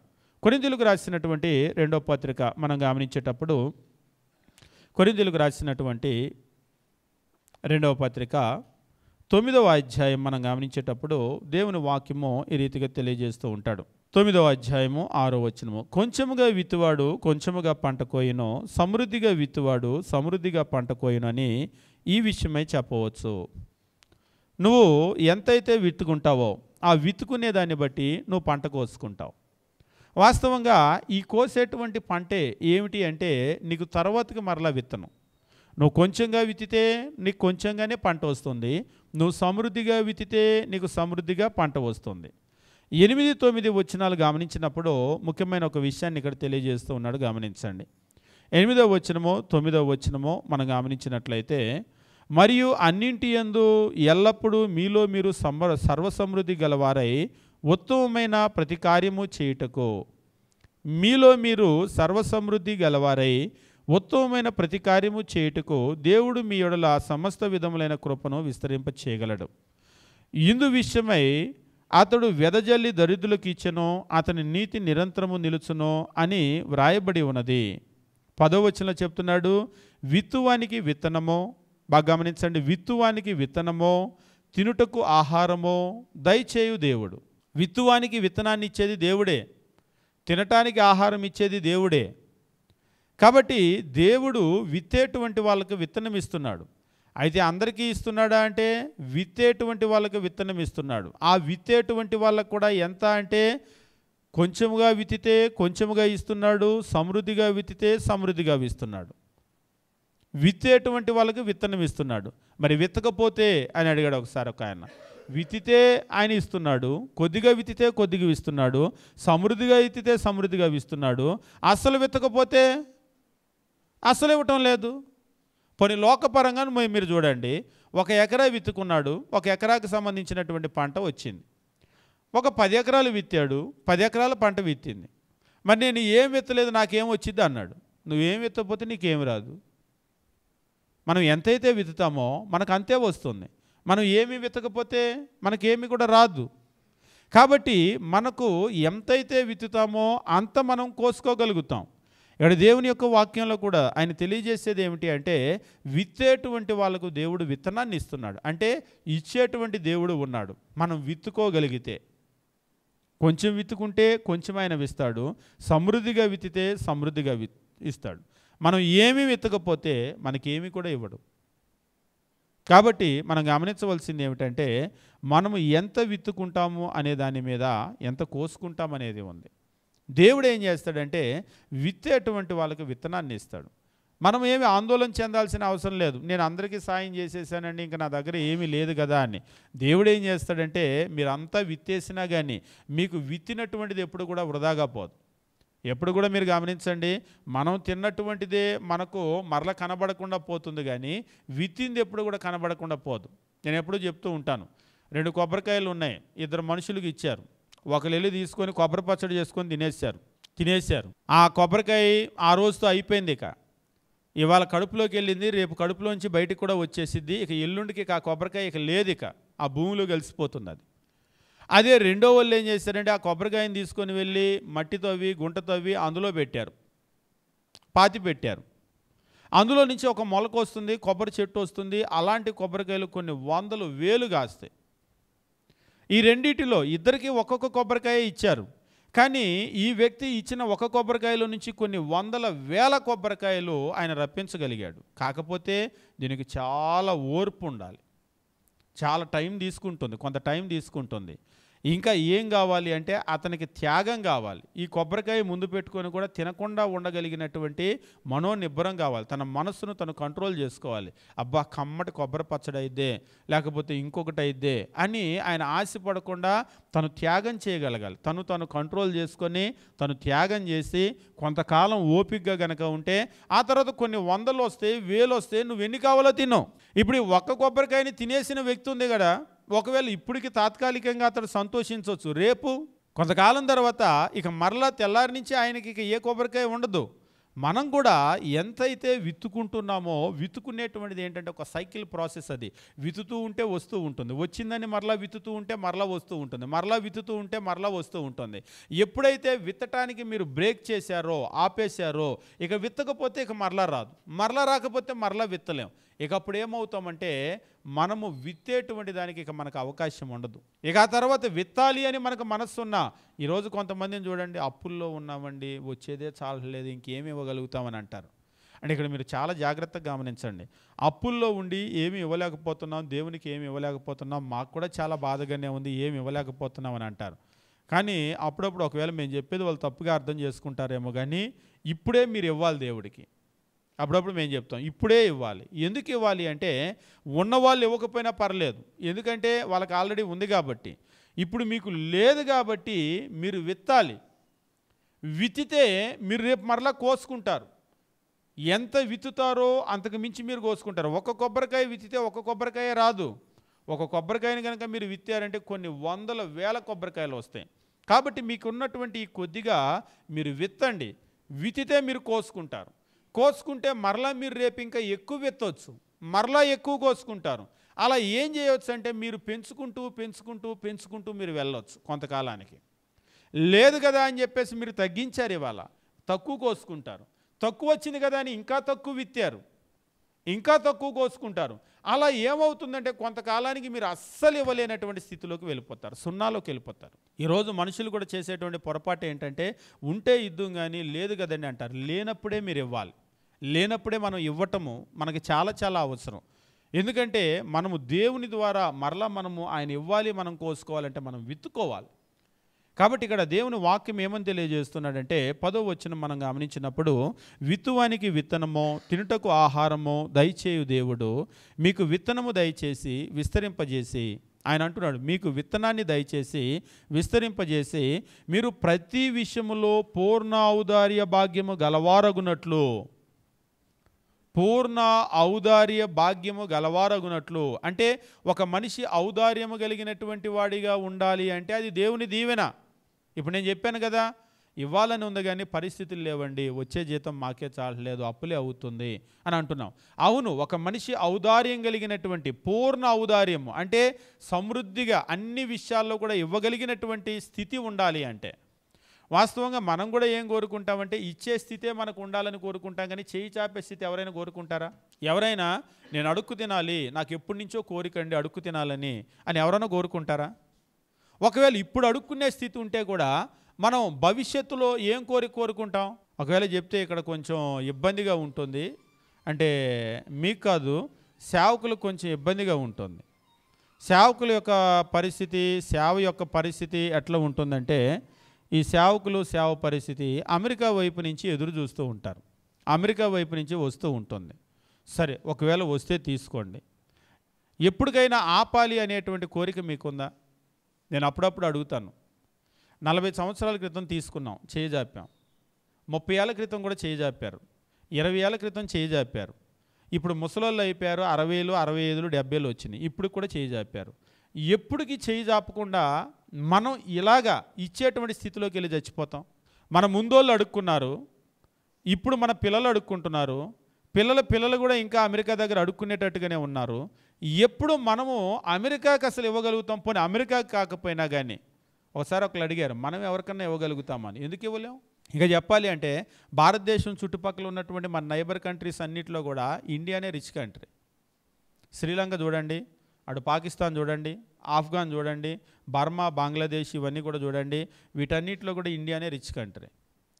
మాతో పాటు చదువుకునేటువంటి రోజుల్లో బైబిల్ కాలేజీలో చదువుకునేటప్పుడు బర్మా, బంగ్లాదేశ్ ఈ దేశాల నుంచి వచ్చిన వాళ్ళు కొంతమంది చెప్పేవాళ్ళు, మీరు మా దేశానికి సహాయం చేయొచ్చు, మీ రూపాయి మాకు చాలా విలువ ఎక్కువ, నేపాల్ కానీ, బర్మా కానీ, బంగ్లాదేశ్ కానీ మీ రూపాయి కనుక, అంటే ఇప్పుడు అమెరికా డబ్బు మనకు వస్తే $1 ఎలాగైతే ఒక 80-82 అట్లా అవుతూ ఉందో, అలాగనే మన ఒక రూపాయి కనుక వెళ్ళినట్లయితే ఆ దేశాల్లో 20-40-60 అట్లా అవుతూ ఉంటుంది.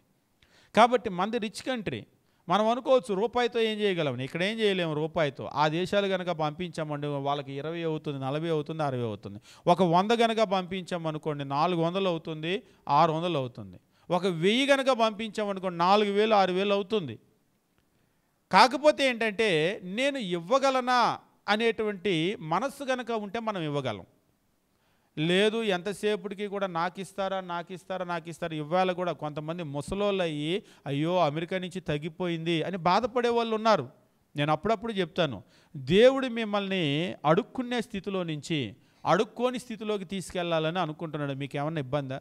అమెరికా నుంచి ఆగిపోయిందంటే దాని అర్థం ఏంటి? ఇంతవరకు అడుక్కునే స్థితిలో ఉన్నారు, ఇక మీరు అడుక్కోవాల్సిన స్థితి లేదు అని ఆపేశాడు. మీకు ఏమన్నా ఇబ్బందా? లేదు నేను అడుక్కోవటానికే ఇష్టపడుతున్నాను అన్నట్టుగా మనం ఎందుకు బాధపడాలి? ఈరోజు మీరు చూడండి, ఉన్న పలంగా అమెరికా నుంచి ఆగిపోతే కూడా భారతదేశంలో తినటానికి తిండి లేని పరిస్థితి ఎవరికి కూడా ఉండదు. అమెరికా నుంచి ఒకవేళ ఉన్న పలంగా ఇప్పటికి ఇవాళకి ఆగిపోతే కూడా మన భారతదేశంలో సేవ ఆగిపోయే పరిస్థితి ఏమీ లేదు. మీరు భారతదేశాన్ని కనుక చూసినట్లయితే ఎంత ధనం కలిగినటువంటి దేశం అవుతూ ఉంది. నిజంగా ఇవాళ భారతదేశంలో ప్రజల యొక్క ఆర్థిక స్థితిలో కూడా చాలా అభివృద్ధి చెందినాయి. ఇవాళ మీరు కనుక చూసినట్లయితే మొబైల్ ఫోన్ లేని వాళ్ళు ఎవరు లేరు, కలర్ టీవీలు లేని వాళ్ళు ఎవరు లేరు. ఇంకా ఇల్లు కనుక చూసినట్లయితే ఈరోజు మన సమృద్ధి మనకు చాలా బాగా సమృద్ధి ఉంది. కానీ ఇలాంటి సమృద్ధిలో కూడా ఒకప్పుడు లేనప్పుడు అడుక్కున్నారు, ఇవాళ ఉండి కూడా అడుక్కోవటం అంటే ఇవాళ ఎందుకు అడుక్కుంటున్నారంటే అడుక్కోవటం ఒక అలవాటు అయిపోయింది కాబట్టి అడుక్కుంటున్నాం. మీరు గమనించండి, కొంతమందికి అడుక్కోవటం అలవాటు అయిపోతుంది కాబట్టి అడుక్కుంటారు. విజయవాడలో కూడా మీకు చెప్తూ ఉంటారు కదా, అక్కడ సూర్యాపేట దగ్గర, ఇది సూర్యారావుపేట దగ్గర ఒక పెద్ద ఆయన అంతకుముందు ఉండేవాడు. మంచిగా నీట్గా క్లాసుగా ఆయన పంచి కట్టుకొని ఉంటాడు, లాల్చి వేసుకొని ఉంటాడు. హాస్పిటల్ దగ్గరికే వస్తాడు, హాస్పిటల్ దగ్గర అడుక్కుంటూ ఉంటాడు. మీరు చూసారు ఎప్పుడైనా? చాలామంది చూస్తుంటారు ఆయన్ని. ఆయనకి ఎన్ని ఎకరాల పొలం ఉందో ఒకసారి ఒక ఆయన చెప్తే ఆశ్చర్యపోయాను. ఆయన చూస్తే వెంటనే పాపం చాలా బాగా బతికిన ఆయనే ఇప్పుడు ఏదో పాపం ఆరోగ్యం బాగోక అడుక్కుంటున్నాడేమో అని ఎవరైనా సరే ఇస్తూ ఉంటారు. ఇచ్చేవాళ్ళు కూడా ₹1-2 ఎవరు 10-50 అట్లా ఇస్తూ ఉంటారు. ఆయనకి ఎన్ని ఎకరాల పొలం ఉన్నా కానీ అడుక్కోవటం ఒక అలవాటు. ఇంట్లో పిల్లలు తీసుకొని వెళ్ళి బలవంతంగా ఇంట్లో కూర్చోబెడితే కూడా వచ్చేస్తాడంట. అంటే మీకు అడుక్కోవటం కూడా నేను ఎందుకు చెప్తున్నా అంటే అడుక్కోవటం అనేటువంటిది ఒక వ్యసనంగా మారిపోతుంది. పేకాటాడే వాళ్ళకి పేకలాగా వ్యసనమో, తాగుబోతు వాళ్ళకి త్రాగుడు అనేటువంటిది ఎలా వ్యసనమో, అడుక్కోవటానికి గనక చెయ్యి జాపాము అంటే ఈ అడుక్కోవటం అనేటువంటిది కొంతకాలానికి ఒక అలవాటు వ్యసనం అయిపోతుంది. ఆ తర్వాత ఇక ఈ చెయ్యి చాపటంలో నుంచి మనం వెనక్కి వెళ్ళలేం. కాబట్టి మనం ఎప్పటికైనా సరే దేవునికి ప్రార్థన చేయాలి. ఇవాళ కూడా అడుక్కునే వాళ్ళు ఏం చేస్తున్నారంటే పిల్లలకు అడుక్కోవటమే నేర్పిస్తున్నారు. ముఖ్యంగా మా సేవలో ఎట్లా ఉంటుందంటే పరిస్థితి, మా ముందోళ్ళు మరి సేవ చేయాలనుకుంటున్నావు, ఎట్లా చేస్తావు నువ్వు? ఎవరో సహాయం చేయకపోతే ఎట్లా చేస్తావు? అమెరికా నుంచి సపోర్ట్ ఇప్పిస్తాం. అంటే మేము అడుక్కుంటా బతికాము, అడుక్కుంటేనే చచ్చిపోతాము, మా తర్వాత మా వారసత్వం మీకు ఇస్తాము, మీరు కూడా అడుక్కుంటానే బతకండి, అడుక్కుంటానే చచ్చిపోండి అన్నట్లుగా. కాబట్టి ఇందులో నుంచి మనం బయటికి రావాలి. ఒక్కొక్కసారి మాకు అనిపిస్తూ ఉంటుంది, అమెరికాని దీవించినటువంటి దేవుడు మనల్ని దీవించడా? వాళ్ళని ఆశీర్వదించినటువంటి దేవుడు మనల్ని ఆశీర్వదించడా? అదే దేవుడు మనకే ఉన్నాడు. వాళ్ళకే దేవుడు ఉన్నాడు, మనకు అదే దేవుడు ఉన్నాడు. మరి ఎందుకు మన పరిస్థితి ఇట్లా ఉందంటే వాళ్ళకి ఉన్న మనస్సు మనకి లేదు. ఈరోజు మీరు కావాలంటే అమెరికన్స్ని నేను ఇస్తానని చెప్పేస్తానండి, వాళ్ళు తీసుకుంటారేమో. నేను ఇస్తానని అనండి, వాళ్ళు తీసుకుంటారేమో. వాళ్ళు తీసుకోరు, వద్దని అంటారు. ఒకవేళ మనం ధనవంతులమై కూడా వాళ్ళకి ఇస్తాము అని చెప్పేసి అన్నాం అనుకోండి, తీసుకోవటానికి వాళ్ళ మనసు ఒప్పదు. మీరు చూడండి, కావాలంటే కొంతమంది వాళ్ళ పరిస్థితి లేకపోయినా కానీ చేయి చాపటానికి ఇష్టపడరు. మన దేశంలో కూడా కొంతమంది ఉన్నారు, చేయి చాపటానికి ఇష్టపడరు. అంటే ఉన్నంతలో మేమే ఇస్తాము అనేటువంటి మనస్సు. ఇక్కడ కూడా దేవుని వాక్యం ఏమని తెలియజేస్తున్నాడంటే 10వ వచనం మనం గమనించేటప్పుడు, కొరింథీయులకు రాసిన 2వ పత్రిక 9వ అధ్యాయం 10వ వచనంలో, విత్తువానికి విత్తనము తినుటకు ఆహారము దయచేయు దేవుడు మీకు విత్తనము దయచేసి విస్తరింపజేసి మీరు ప్రతి విషయములో పూర్ణౌదార్య భాగ్యము గలవారగునట్లు మీ నీతి ఫలము వృద్ధి పొందించును. ప్రతి విషయంలో కూడా పూర్ణౌదార్య భాగ్యము గలవారగునట్లు మీ నీతి ఫలమును ఆయన వృద్ధి పొందించును. కాబట్టి వృద్ధి పొందించేటువంటిది దేవుడు. మనము ఔదార్యం అనేటువంటి విషయంలో పూర్ణౌదార్య భాగ్యము గలవారయ్యేటట్లు దీవించేటువంటి దేవుడు. అంటే ఔదార్యము కలిగినటువంటి వాళ్ళగా ఇవ్వగలిగినటువంటి స్థితిలోకి మనల్ని తీసుకొని వెళ్తాడు. మన చెయ్యి చాపే స్థితిలో నుంచి కాకుండా ఇచ్చేటువంటి స్థితిలోకి దేవుడు మనల్ని తీసుకొని వెళ్తాడు. అయితే ఇక్కడ ఒక విషయాన్ని మనం అర్థం చేసుకోవాలి. అడుగుడి మీకు ఇవ్వబడును అంటాడు క్రీస్తు ప్రభు. మనం అడుక్కోవటమే అడుగుతున్నా, అయ్యా ఎవరి చేతన నాకు ఇప్పించు అని అడిగామనుకోండి, ఆయన ఏం చేస్తాడు? నువ్వు అడుక్కునే ముష్టోడ్లాగా ఉండి నీకు ఎవరి చేతనే ఇప్పిస్తాడు. లేదు, నేను ఎవరికైనా ఇచ్చేటువంటి స్థితిని నాకు కలగజేయి అని మనం అడిగామనుకోండి, అప్పుడు దేవుడు మనకేం చేస్తాడు? ఈరోజు వాస్తవంగా గమనించండి, మనం ప్రార్థన చేసేటప్పుడు మనం ఏమని చేస్తాం? ముఖ్యంగా సేవకులు ఏమని చేస్తారు అంటే, అక్కడ ఒక మాట చెప్పాడు ఒక ఆయన, స్థానిక సంఘంలో ఇస్తుంటే మనం తీసుకోవట్లేదా అని. స్థానిక సంఘంలో ఇస్తుంటే మనం తీసుకుంటున్నాం, మరి అక్కడి నుంచి తీసుకుంటే తప్పేంటి అని అన్నాడు. వాస్తవంగా దీనికి దానికి చాలా వ్యత్యాసం ఉంది. నూర్చెడు ఎద్దు మూతికి చిక్కం కట్టొద్దు అని అన్నాడు. నువ్వు ఇక్కడ పని చేస్తున్నావు, ఇక్కడ పని చేసి ఇక్కడ తీసుకుంటున్నావు. అపోస్తలుడైనటువంటి పౌలు చెప్తూ ఉంటాడు, మేము ఆత్మ సంబంధమైనటువంటి వాటిల్ని మీకు నేర్పుతూ ఉన్నాం, విత్తుతూ ఉన్నాం. కాబట్టి భౌతిక సంబంధమైనటువంటి వాటిల్ని కోసుకోవటం అని అది చాలా చిన్న విషయం కదా అని అంటాడు. కాబట్టి మనం ఎప్పుడైతే ఇక్కడ పని చేస్తున్నామో, పని చేసేటప్పుడు జీతానికి పాత్రలు అక్కడ మనం తీసుకుంటాం. వాళ్ళ దగ్గర తీసుకోవటానికి మనకేం అర్హత ఉంది? పోనీ మీకు అర్థమయ్యేటట్టు చెప్తాను. మీరేదో ఒక కంపెనీలోనో ఒక చోట పని చేస్తున్నారు, 30వ తారీఖు అయిపోయిన తర్వాత జీతం ఇస్తే తీసుకుంటున్నారు. అది అడుక్కున్నట్టు అవుతుందా? అవదా? చేయి చాపుతున్నారుగా అంటాడు ఒక ఆయన. లేదు, అది అడుక్కోవటం కాదు, మనం కష్టపడి మనం తీసుకుంటున్నాం. అదే ఇంటి ముందుకు వచ్చి అమ్మా అన్నారు, నేను కూడా కష్టపడి ఇంటి దగ్గర నుంచి నడుచుకొని వచ్చాను అని అన్నాడు. కానీ ఇక్కడ నువ్వు పుణ్యాన్ని కానీ ఉచితంగా తీసుకుంటున్నావు. కాబట్టి అది నీ కష్టం కాదు. నువ్వు ఎక్కడైతే పని చేసావో పని చేసి పనికి తగినటువంటి జీతాన్ని కనుక తీసుకుంటే అది రుణమని ఎంచబడదు అంటాడు. రోమీయులకు రాసిన పత్రిక, పని చేయువానికి జీతము రుణమని ఎంచబడదు. కాబట్టి మనం ఆయనకి ఇవ్వాలి కాబట్టి ఇచ్చాం. ఎక్కడైతే మనం పని చేయకుండా తీసుకుంటామో రుణపడ్డట్లు మనం అది. కాబట్టి ఇక్కడ మనం గుర్తించవలసినటువంటి విషయం ఏమిటంటే, మనం దేవుణ్ణి అడగాలి. అడుగుడి మీకు ఇవ్వబడను. ఎప్పుడైతే మనం దేవుణ్ణి అడిగామో దేవుణ్ణి మనం ఏమడిగితే అది ఇస్తాడు. అయ్యా నేను చేయి చాపుతాను, నలుగురి చేత నాకు ఇప్పించు అంటే నలుగురి చేత అయినా ఇప్పిస్తాడు, 10 మంది చేత అయినా ఇప్పిస్తాడు. లేదు, నేను చేయి చాపకుండా నేనే నలుగురికి ఇచ్చేటట్లుగా, నేనే 10 మందికి ఇచ్చేటట్లుగా నన్ను దీవించు అంటే కూడా ఆయన దీవిస్తాడు. కాకపోతే మనం ఏం అడుగుతామనే దాని మీద ఆధారపడి ఉంటుంది. ఇక్కడ కొరింథీయులకు రాసినటువంటి పత్రికలో అదే విషయాన్ని తెలియజేస్తూ ఆయన ప్రతి విషయంలో ఇక్కడ చెప్తూ ఉన్నాడు, ఆయన ప్రతి విషయంలో పూర్ణ ఔదార్య భాగ్యము గలవారగునట్లు మీ నీతి ఫలాన్ని వృద్ధి పొందించును.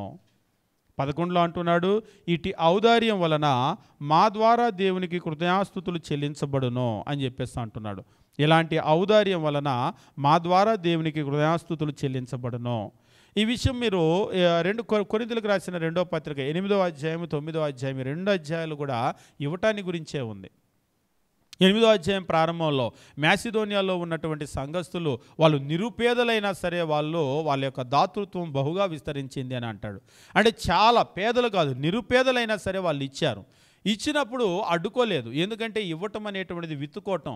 ఎంతగా విత్తుకుంటే అంతగా కోసుకుంటారు. మనకు కూడా చెప్పాడు, కొంచెముగా విత్తితే కొంచెముగా కోసుకుంటాం, సమృద్ధిగా గనక విత్తితే మనం సమృద్ధిగా కోసుకుంటాం. మనం ఎంత విత్తుతాము అనే దాని మీద మనం కోసుకోవటం ఆధారపడి ఉంటుంది. అందుకనే మీరు చిన్నపిల్లలకు కూడా చిన్నతనం నుంచి ముఖ్యంగా గనక గమనించినట్లయితే చిన్నపిల్లలు కొన్ని అలవాట్లు నేర్చుకునేటువంటి వయసు అది. మీరు చూడండి, ఇప్పుడు కాదులే కానీ ఒకప్పుడు, ఇప్పుడు కాలం మారిపోయింది, సంఘాలు కూడా మారిపోయినాయి. ఒకప్పుడు చందా అంటే అంత ఇచ్చేవాళ్ళు, మన చిన్నతనంలో చందా అంటే అంత ఇచ్చేవాళ్ళు. 20-30 ఏళ్ళు వెనక్కి వెళ్ళిపోండి, ఇప్పుడు గురించి ఆలోచన చేయొద్దు. అప్పట్లో చందా అంటే ఎంత ఇచ్చేవాళ్ళు? 20-30 ఏళ్ళు వెనక్కి వెళ్ళిపోండి, చందా అంటే ఎంత ఇచ్చేవాళ్ళు? రూపాయి పెద్దది, 5 పైసలు 10 పైసలు సత్తు నాణ్యాలు ఉండేవి కదా. 30 సంవత్సరాలు వెనక్కి వెళ్ళిపోతే, 40 సంవత్సరాలు వెనక్కి వెళ్ళిపోతే చందా అంటే 5 పైసలు 10 పైసలు, బాగా ఇస్తే పావలాలు, బాగా ఇస్తే పావలాలు, ₹10. రూపాయి ఇచ్చిన వాళ్ళు చాలా గొప్పగా ఫీల్ అయ్యేవాళ్ళు, మేము చాలా ఇచ్చామని. అసలు అప్పట్లో చందా అంటే చిల్లరు, చిల్లర అంటేనే చందా. ఎంత గొప్పవాళ్ళు కూడా చందా అనగానే ఇలా జేబులో అడుగుని చేయి పెట్టేవాళ్ళు, కద్దరు చొక్కా వేసుకున్న వాళ్ళు కూడా. అంటే వాళ్ళు ఏమనుకునే వాళ్ళంటే చందా అంటే చిల్లర ఇవ్వాలేమో అన్నట్లుగా అలవాటైపోయింది. అంతేగాని మనం ఎంత ఇస్తే అంత కోసుకుంటామని తెలియదు. చిల్లరే విత్తేవాళ్ళు, చిల్లరే కోసుకునేవాళ్ళు. మళ్ళీ దేవుడు ఎందుకు మమ్మల్ని వెనకబెట్టాడు అని వాళ్ళు అడుగుతూ ఉండేవాళ్ళు.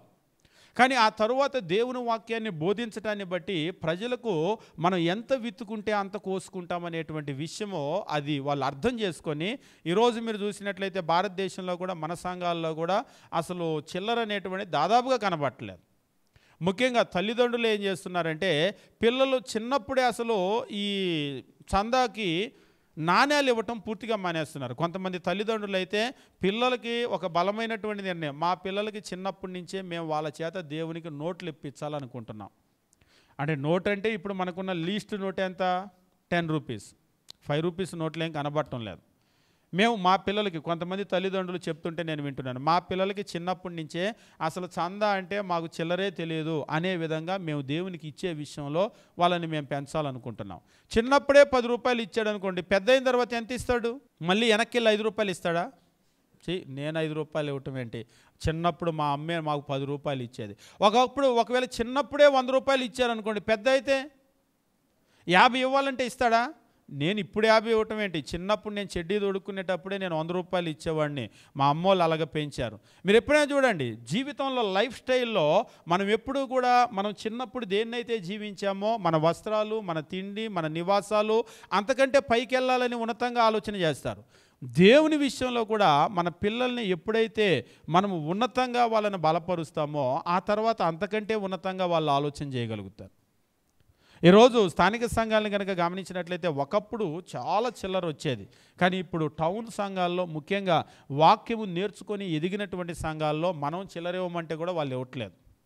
ఈరోజు మనకు కూడా చూడండి, ఎప్పుడైనా సరే కాయిన్స్ వచ్చినాయి అంటే కొత్త వాళ్ళు ఎవరో వచ్చారని గుర్తు. ఎందుకంటే దాదాపు మనకు కూడా సండే స్కూల్ పిల్లలు కూడా ఎవ్వరూ దాదాపుగా కాయిన్స్ ఇవ్వరు. ఏదైనా కాయిన్స్ వచ్చినాయి అంటే కొత్త వాళ్ళు ఎవరో వస్తున్నారు అని చెప్పేసి గుర్తు. ఎందుకంటే మన వాళ్ళు కూడా సండే స్కూల్ పిల్లలకు కూడా వాళ్ళు అట్లీస్ట్ నోట్ ఇవ్వటం అనేటువంటిది నేర్పిస్తూ ఉన్నారు. కీర్తనల గ్రంథము 112వ కీర్తన మనం గమనించేటప్పుడు దేవుని వాక్యం ఈ రీతిగా తెలియజేస్తూ ఉంటాడు.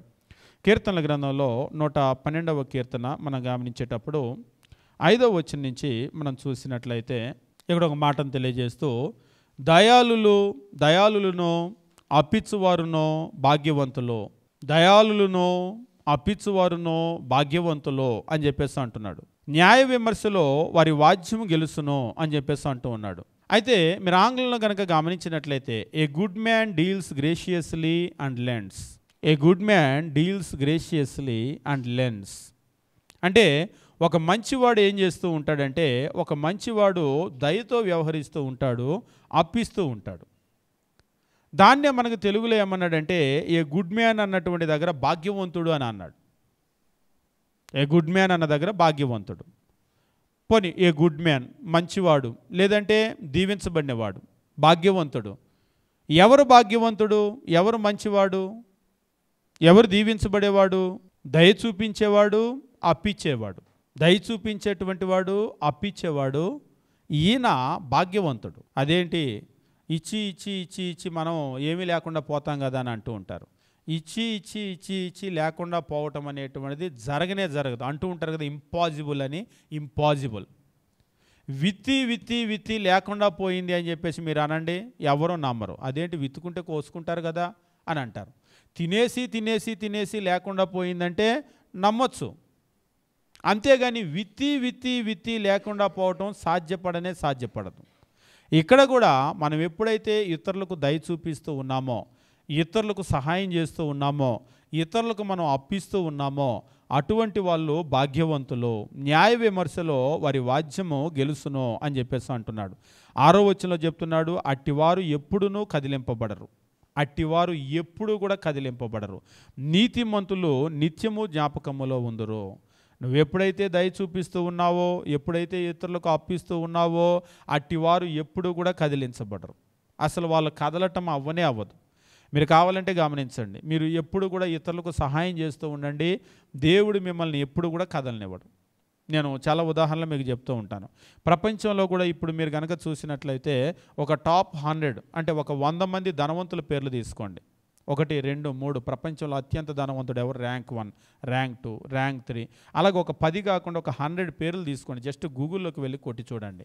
వీళ్ళలో స్వార్థపరులు దాచిపెట్టుకునే వాళ్ళు ఎంతమంది ఉన్నారు, వీళ్ళలో ఇతరులకు ఔదార్యము కలిగినటువంటి వాళ్ళు, దాతృత్వం కలిగినటువంటి వాళ్ళు, దయ కలిగినటువంటి వాళ్ళు ఎంతమంది ఉన్నారనేటువంటిది మీరు చూడండి. మీరు చూస్తే ఆశ్చర్యం కలిగించేటువంటి విషయం ఏమిటి అంటే, ఇందులో దాదాపు 90% మంది పైన, ఒకవేళ 98% వరకు కూడా ఇతరులకు సహాయం చేసేటువంటి వాళ్ళు. భారతదేశంలో కూడా ఒకళ్ళిద్దరు ఉన్నారు కదా అంటే, వీళ్ళు ఒకళ్ళిద్దరు ఉన్నారు కానీ వీళ్ళు ఎప్పుడు కూడా లాంగ్ స్టాండింగ్లో వీళ్ళు ఎప్పుడు నిలబడరు.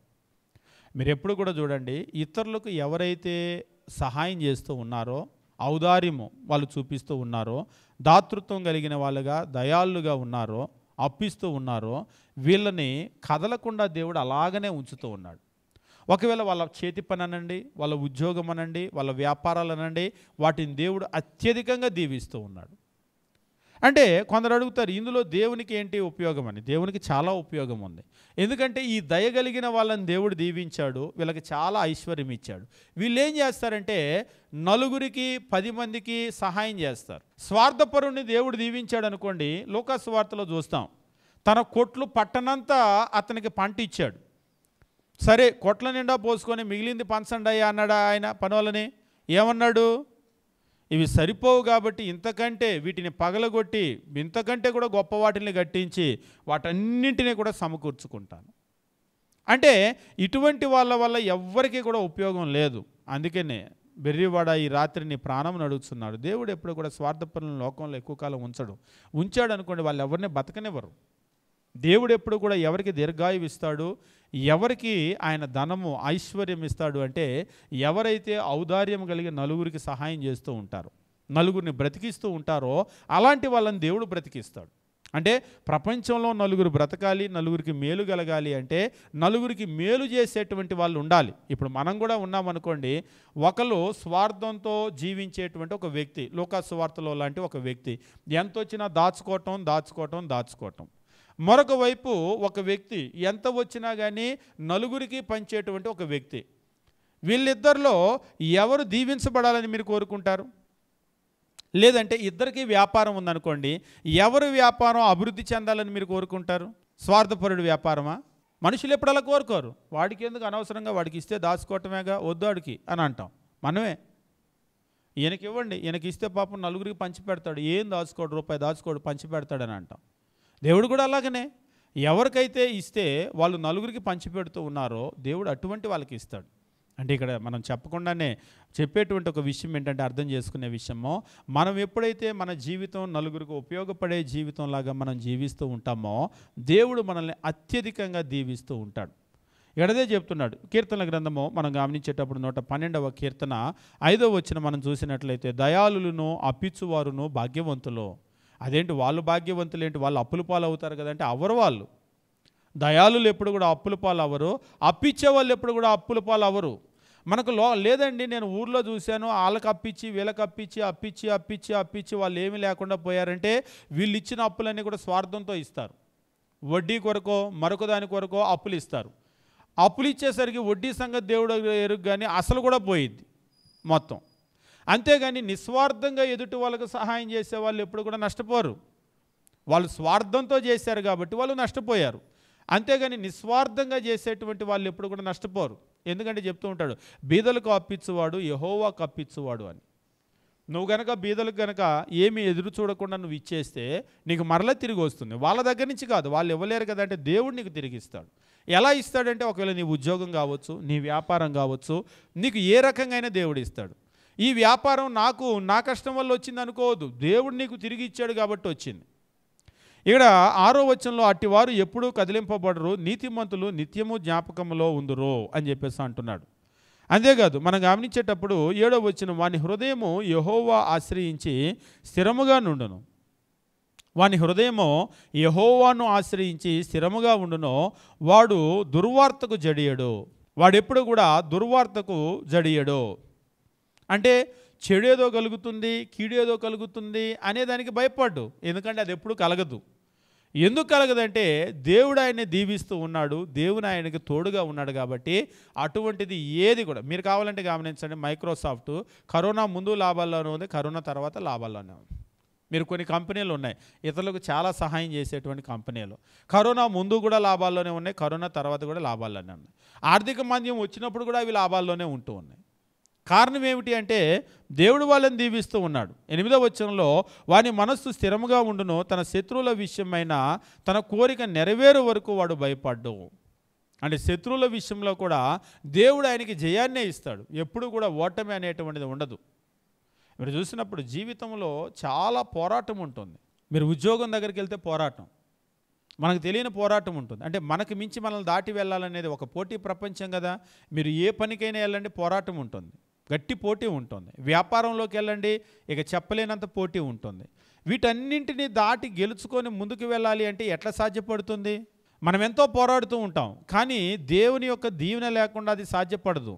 నువ్వెప్పుడైతే ఇతరులకు మేలు చేసేటువంటి వాడిగా ఉంటావో దేవుడు నిన్ను గెలిపిస్తూ ఉంటాడు. వాటన్నింటిలో నుంచి కూడా దేవుడు నిన్ను ముందుకు తీసుకొని వెళ్తూ ఉంటాడు.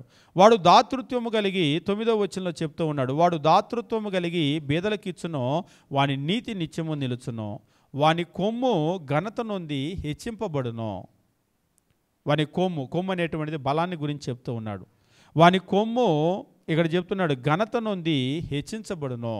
అంటే వాని బలము అంతకంతకు పెరుగుతూనే ఉంటుంది కానీ తగ్గదు. దేవుడు వాళ్ళ బలాన్ని తగ్గించడం. ఒకవేళ వాళ్ళ బలం కనుక తగ్గిందనుకోండి, ఇవ్వలేని స్థితిలోకి వెళ్ళారనుకోండి, చుట్టుపక్కల ఉన్నటువంటి వారందరూ కూడా దానివల్ల బాధించబడతారు. ఒక స్వార్థపరుడు ఎంత దీవించబడ్డా ఎవరికి ఉపయోగం ఉండదు. కానీ నలుగురికి మేలు చేసేటువంటి ఔదార్యం కలిగిన, దాతృత్వం కలిగినటువంటి మనస్సు ఉన్నటువంటి వాళ్ళు దేవునికి చాలా ముఖ్యం. కాబట్టి మనం ఇవ్వటం వల్ల ఏమిటి మనకు దీవెన అంటే, మనం ఎప్పుడైతే ఇచ్చేటువంటి వాళ్ళగా, ఎదుటి వాళ్ళకు సహాయం చేసే వాళ్ళగా ఉంటామో దేవుడు మనకు మరలా తిరిగి విత్తనాన్ని ఇస్తూ ఉన్నాడు. ఎవరైతే ఇతరులకు సహాయం చేస్తూ ఉంటారో దేవుడు వాళ్ళను బలపరుస్తూ ఉన్నాడు, దీవిస్తూ ఉన్నాడు. కాబట్టి నేను ఇతరులకు ఇవ్వటం వల్ల నేను దీవించబడతా, ఎవరో కాదు, నేను ఇతరులకు ఇవ్వటం వల్ల నేను దీవించబడతాను, నా కుటుంబం దీవించబడుతుంది, దేవుడు నన్ను, నా కుటుంబాన్ని ఆశీర్వదిస్తాడు. కాబట్టి మనం గమనించవలసినటువంటి విషయం ఏమిటి అంటే, ఇవ్వటము అనేటువంటిది మనకు ఒక దీవెన. ఎందుకు ఇవ్వటం అనేటువంటి దీవెన అంటే, ఇచ్చేటువంటి వాళ్ళకే దేవుడు మరలా తిరిగి విత్తుకునేటువంటి విత్తనాన్ని ఇస్తూ ఉన్నాడు. ఇవ్వనటువంటి వాళ్ళకు, అంటే ఎదుటి వాళ్ళకు సహాయం చేయనటువంటి వాళ్ళకు విత్తుకునేటువంటి విత్తనాన్ని కూడా దేవుడు భవిష్యత్తుకు ఉంచడు. ఈరోజు లోకంలో కూడా చూడండి, చాలామంది పరిస్థితులు, మాకు అప్పులు ఉన్నాయి, అప్పులు ఉన్నాయి, అప్పులు ఉన్నాయి, అప్పులు ఉన్నాయి. ఒకటే వార్త ఏంటంటే మాకు అప్పులు ఉన్నాయి, మాకు అప్పులు ఉన్నాయి, మాకు అప్పులు ఉన్నాయి. ఎవరికి చూసినా అప్పులు ఉన్నాయి, మేము ఇంకేం చేస్తాం ఎదుటి వాళ్ళకని ఎవరికి చేయటం లేదు. ఎవరికి చేయకపోబట్టే ఆ అప్పులని ఎంతమందికి తెలుసు? నువ్వు ఎప్పుడైతే ఎదుటి వాళ్ళకు నీకున్న కొద్దిగలోనే, నేను ఎప్పుడు కూడా జ్ఞాపకం చేసే ఒక విషయం, సారేపాతు విధవరాల దగ్గరికి ఎలియా వెళ్ళాడు. వెళ్ళినప్పుడు పాపం ఆమె చెప్పింది, అయ్యా నా దగ్గర పట్టెడు పిండి, కొంచెము చమురు, బుడ్డిలో కొంచెము చమురు, ఇది తప్ప నా దగ్గర ఏమీ లేదు. వాస్తవంగా ఆమె లేమి కలిగిన స్థితిలో ఉంది. ఎంత లేమి కలిగిన స్థితి అంటే, ఇక అది చివరిసారిగా రొట్టెలు చేసి, అంటే చివరి భోజనం అన్నమాట, నేను నా బిడ్డ తిని ఇక మేము చచ్చిపోదాం అనుకుంటున్నాం. ఎందుకంటే ఇక దాని తర్వాత ఇక మాకేమీ లేదు, ఇక అదే మా చివరి భోజనం. ఆ చివరి భోజనంలో అయినా సరే ఏలియా ఒక మాట చెప్పాడు, నా దగ్గర ఏమీ లేదు, నా దగ్గర పట్టెడే పిండి ఉంది, కొంచెమే చమురు ఉంది, నా దగ్గర ఏమీ లేదు. అంటే సర్లే అమ్మాయికి నువ్వు ఇంతగా చెప్తున్నావు కదా, ఎలులే నువ్వు నీ బిడ్డ తినండిలే అని చెప్పేసి అన్నాడా? ఏమన్నాడు? ఆమె అంతగా చెప్తే కూడా ఆయన ఏమన్నాడు? నా దగ్గర పట్టెడు పిండి, బుడ్డిలో కొంచెము చమురు తప్ప ఏమీ లేదు అని చెప్పేసి అంటే కూడా, రాజుల మొదటి గ్రంథము మనం చూసినప్పుడు 17వ అధ్యాయము మనం చూసినట్లయితే, రాజుల మొదటి గ్రంథము 17వ అధ్యాయము 17వ అధ్యాయము మనం చూసినప్పుడు దేవుని వాక్యం ఈ రీతిగా తెలియజేస్తూ ఉన్నాడు. 10వ వచనం నుంచి 10వ వచనము, అందుకు అతడు లేచి సారేపాతుకు పోయి పట్టణము గవిని యొద్దకు రాగా ఒక విధవరాలు అచ్చట కట్టెలు ఏరుచుండడు చూచి ఆమెను పిలిచి త్రాగటానికి పాత్రలో కొంచెం నీళ్లు నాకు తీసుకొని రమ్మని వేడుకొనేను. ఆమె నీళ్లు తేబోచుండగా అతడు ఆమెను పిలిచి నాకు ఒక రొట్టె ముక్క నీ చేతిలో తీసుకొని రమ్మని చెప్పాను. నీళ్ళు అయితే ఇవ్వబోతుంది, నాకు ఒక రొట్టె ముక్క కూడా తీసుకొని రా అని చెప్పేసి అన్నాడు. వాస్తవం ఇక్కడ మీరు చూడండి, రొట్టెలు అనలేదు. ఆయన అడగటం కూడా ఏమడిగాడు? రొట్టె ముక్క తీసుకొని రమ్మని చెప్పేసి అన్నాడు. తీసుకొని రమ్మని చెప్పేసి అన్నప్పుడు అందుకు ఆమె 12వ వచనం, నీ దేవుడైన యెహోవా జీవము తోడు, తొట్టెలో పట్టెడు పిండి, బుడ్డిలో కొంచెము నూనె నా యొద్ద ఉన్నదే కానీ అప్పం ఒకటైనా లేదు. మేము చావక ముందు నేను ఇంటికి పోయి వాటిని నాకును నా బిడ్డకును సిద్ధము చేసుకునవల్లని కొన్ని పుల్లలు ఏరుకున్నట్టుకే వచ్చి నీ కంట్లో పడ్డాను. నేను పుల్లలు ఏరుకుంటుంటే నీ కంట్లో పడ్డాను. నా పరిస్థితి ఏమిటంటే నా దగ్గర ఒక్క అప్పం కూడా రొట్టె కూడా లేదు, అస్సలు ఏమీ లేదు, జీరో. నా దగ్గర ఉన్నది ఏమిటి అంటే ఒక పట్టెడు పిండి, కొంచెము చమురు, ఇదే నా దగ్గర ఉంది. అప్పుడు ఏలియా ఆమెతో ఇట్లా, నేను 13వ వచనం, భయపడొద్దు, పోయి నువ్వు చెప్పినట్లు చేయి అంటే దాని అర్థం ఏంటి? నాకు ఒక రొట్టె ముక్కతే. ఎంత చెప్పా కూడా మళ్ళీ అడుగుతున్నాడు, నాకు ఒక రొట్టె ముక్కతే. ఎందుకు అంటే ఆ ఇచ్చేటువంటి రొట్టె ముక్కే ఆమె అక్కడ విత్తుకోబోతూ ఉంది. మీరు బాగా గమనించండి. ఆమె, అయ్యా నీకు ఇంత చెప్తే కూడా అర్థం కావట్లేదా, సారీ నేనేం చేయలేను అని ఇంటికి వెళ్ళిపోయి ఆ కొంచెము ఉన్నటువంటి ఆ పట్టెడు పిండి, కొంచెము చమురు మొత్తం కూడా ఆమె చేసుకొని రొట్టెలు తినేసింది అనుకోండి, ఆమె బిడ్డ ఏమై ఉండేది? ఖచ్చితంగా ఆ కరువులో వాళ్ళు చచ్చిపోయి ఉండేవాళ్ళు. ఇక ఆ తర్వాత రెండో పూటకి వాళ్ళకి భోజనం లేదు. ఆమె ఎప్పుడైతే ఉన్న కొద్దిగలోనే మరికొద్దిగా, చాలా కొద్దిగా ఆమె విత్తుకుందో, దేవుని పేరట వచ్చినటువంటి ఆ దైవజన్యకి ఇచ్చిన తర్వాత చెప్తూ ఉన్నాడు 13వ వచనము, అప్పం ఒకటి చేసి మొదట నా ఎదుగు తీసుకుని రమ్ము, తర్వాత నీకు నీ బిడ్డకు అప్పాలు చేసుకో, ఉన్నదానిలోనే అమ్మ కొంచెం నాకు విత్తు, తర్వాత మీరు తినండి అని అన్నాడు.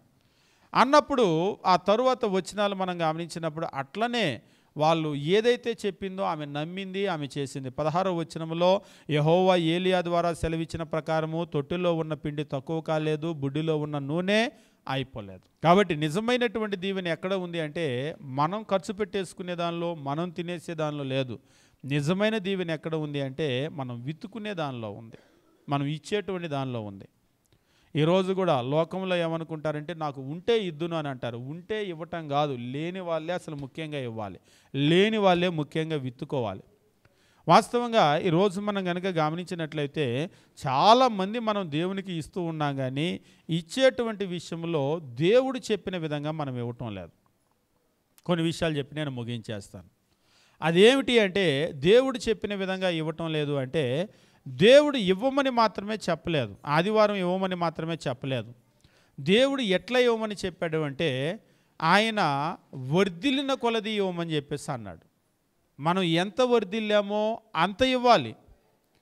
వాస్తవంగా నేను గత సంవత్సరం ఎంత ఇచ్చా, అంతకుముందు ఎంత ఇచ్చా అని కనుక మనం చూసినట్లయితే మనము వర్ధిల్లుతూ ఉన్న కొద్దీ మనం ఇచ్చేది కూడా పెరుగుతుందా అంటే చాలామందిలో పెరగదు. ఎట్లా చెప్పగలరు మీరు పెరగట్లేదని అని అంటారు. మేమే చెప్పగలం. ఎందుకు చెప్పగలమంటే పోయిన సంవత్సరం కానుకలు ఎంత ఉన్నాయో ఈ సంవత్సరం కానుకలు అంతే ఉన్నాయి. 10 సంవత్సరాల నుంచి కానుకలు కనుక తీశారనుకోండి, 10 సంవత్సరాల క్రితం ఎంత ఉన్నాయో, 10వ సంవత్సరం ఎంత ఉందో, 9వ సంవత్సరం ఎంత ఉందో, 8 ఎంత ఉందో, 7, 6, 5, 4 ఇప్పుడు కూడా అలానే ఉన్నాయి. ఇంకా మన టౌన్ సంఘాలు పర్లేదు, పల్లెటూరులో కొంతమంది చెప్తారు. మొన్న మధ్య కూడా ఒక ఆయన అంటున్నాడు, ఇప్పటికి కూడా 327 రూపాయలు వస్తాయండి చందా అని. ఇప్పటికి కూడా మీరు గ్రామాల్లో కనుక చూసినట్లయితే 100 లోపు వచ్చేటువంటి చందాలు ఉన్నాయి. ఒక ఆయన 67 రూపాయలు 68 రూపాయలు చెప్తున్నాడు 100 లోపు వచ్చేటువంటి చందాలు. అంటే ఇవి పెరగలేవా అంటే సార్ ఇది పెరగదండి ఎప్పటికీ అని అంటున్నాడు. ఎందుకంటే జనాలకి ఇవ్వటం ద్వారానే దీవెన అనేటువంటిది వాళ్ళు ఎందుకు అర్థం చేసుకోలేకపోతున్నారు. ఎందుకంటే మన భారతదేశంలో ఉన్న మైండ్ సెట్ ఇస్తే తక్కువైపోతుంది అనే ఆలోచనలోంచి బయటకు రాలేకపోతున్నాం. ఒకసారి ఇచ్చి చూస్తే అర్థమవుతుంది, కానీ ఇచ్చే పరిస్థితి లేదు.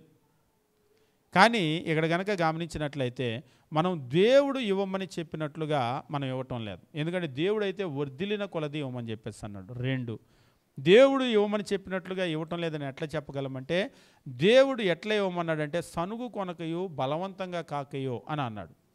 ఇచ్చేటువంటి వాళ్ళలో కొందరు నిజంగానే సనుక్కుంటూ బలవంతంగా కూడా ఇచ్చేవాళ్ళు ఉన్నారు. ఇక ఆదివారం కదా వెళ్ళాలి కదా అని బలవంతంగా ఆరాధనకు వచ్చేవాళ్ళు ఉన్నారు. మీరు నమ్మినా నమ్మకపోయినా ఆదివారం వచ్చేసిందా అప్పుడే అని ఫీల్ అయ్యే వాళ్ళు కూడా ఉన్నారు. ఇక మరి ఏడవుతుందిగా ఆరాధనకి వెళ్ళాలిగా తప్పదుగా అని వచ్చేవాళ్ళు కూడా ఉన్నారు. ఆరాధనే బలవంతంగా వస్తే ఇక ఇవ్వటం అంతకంటే బలవంతంగా.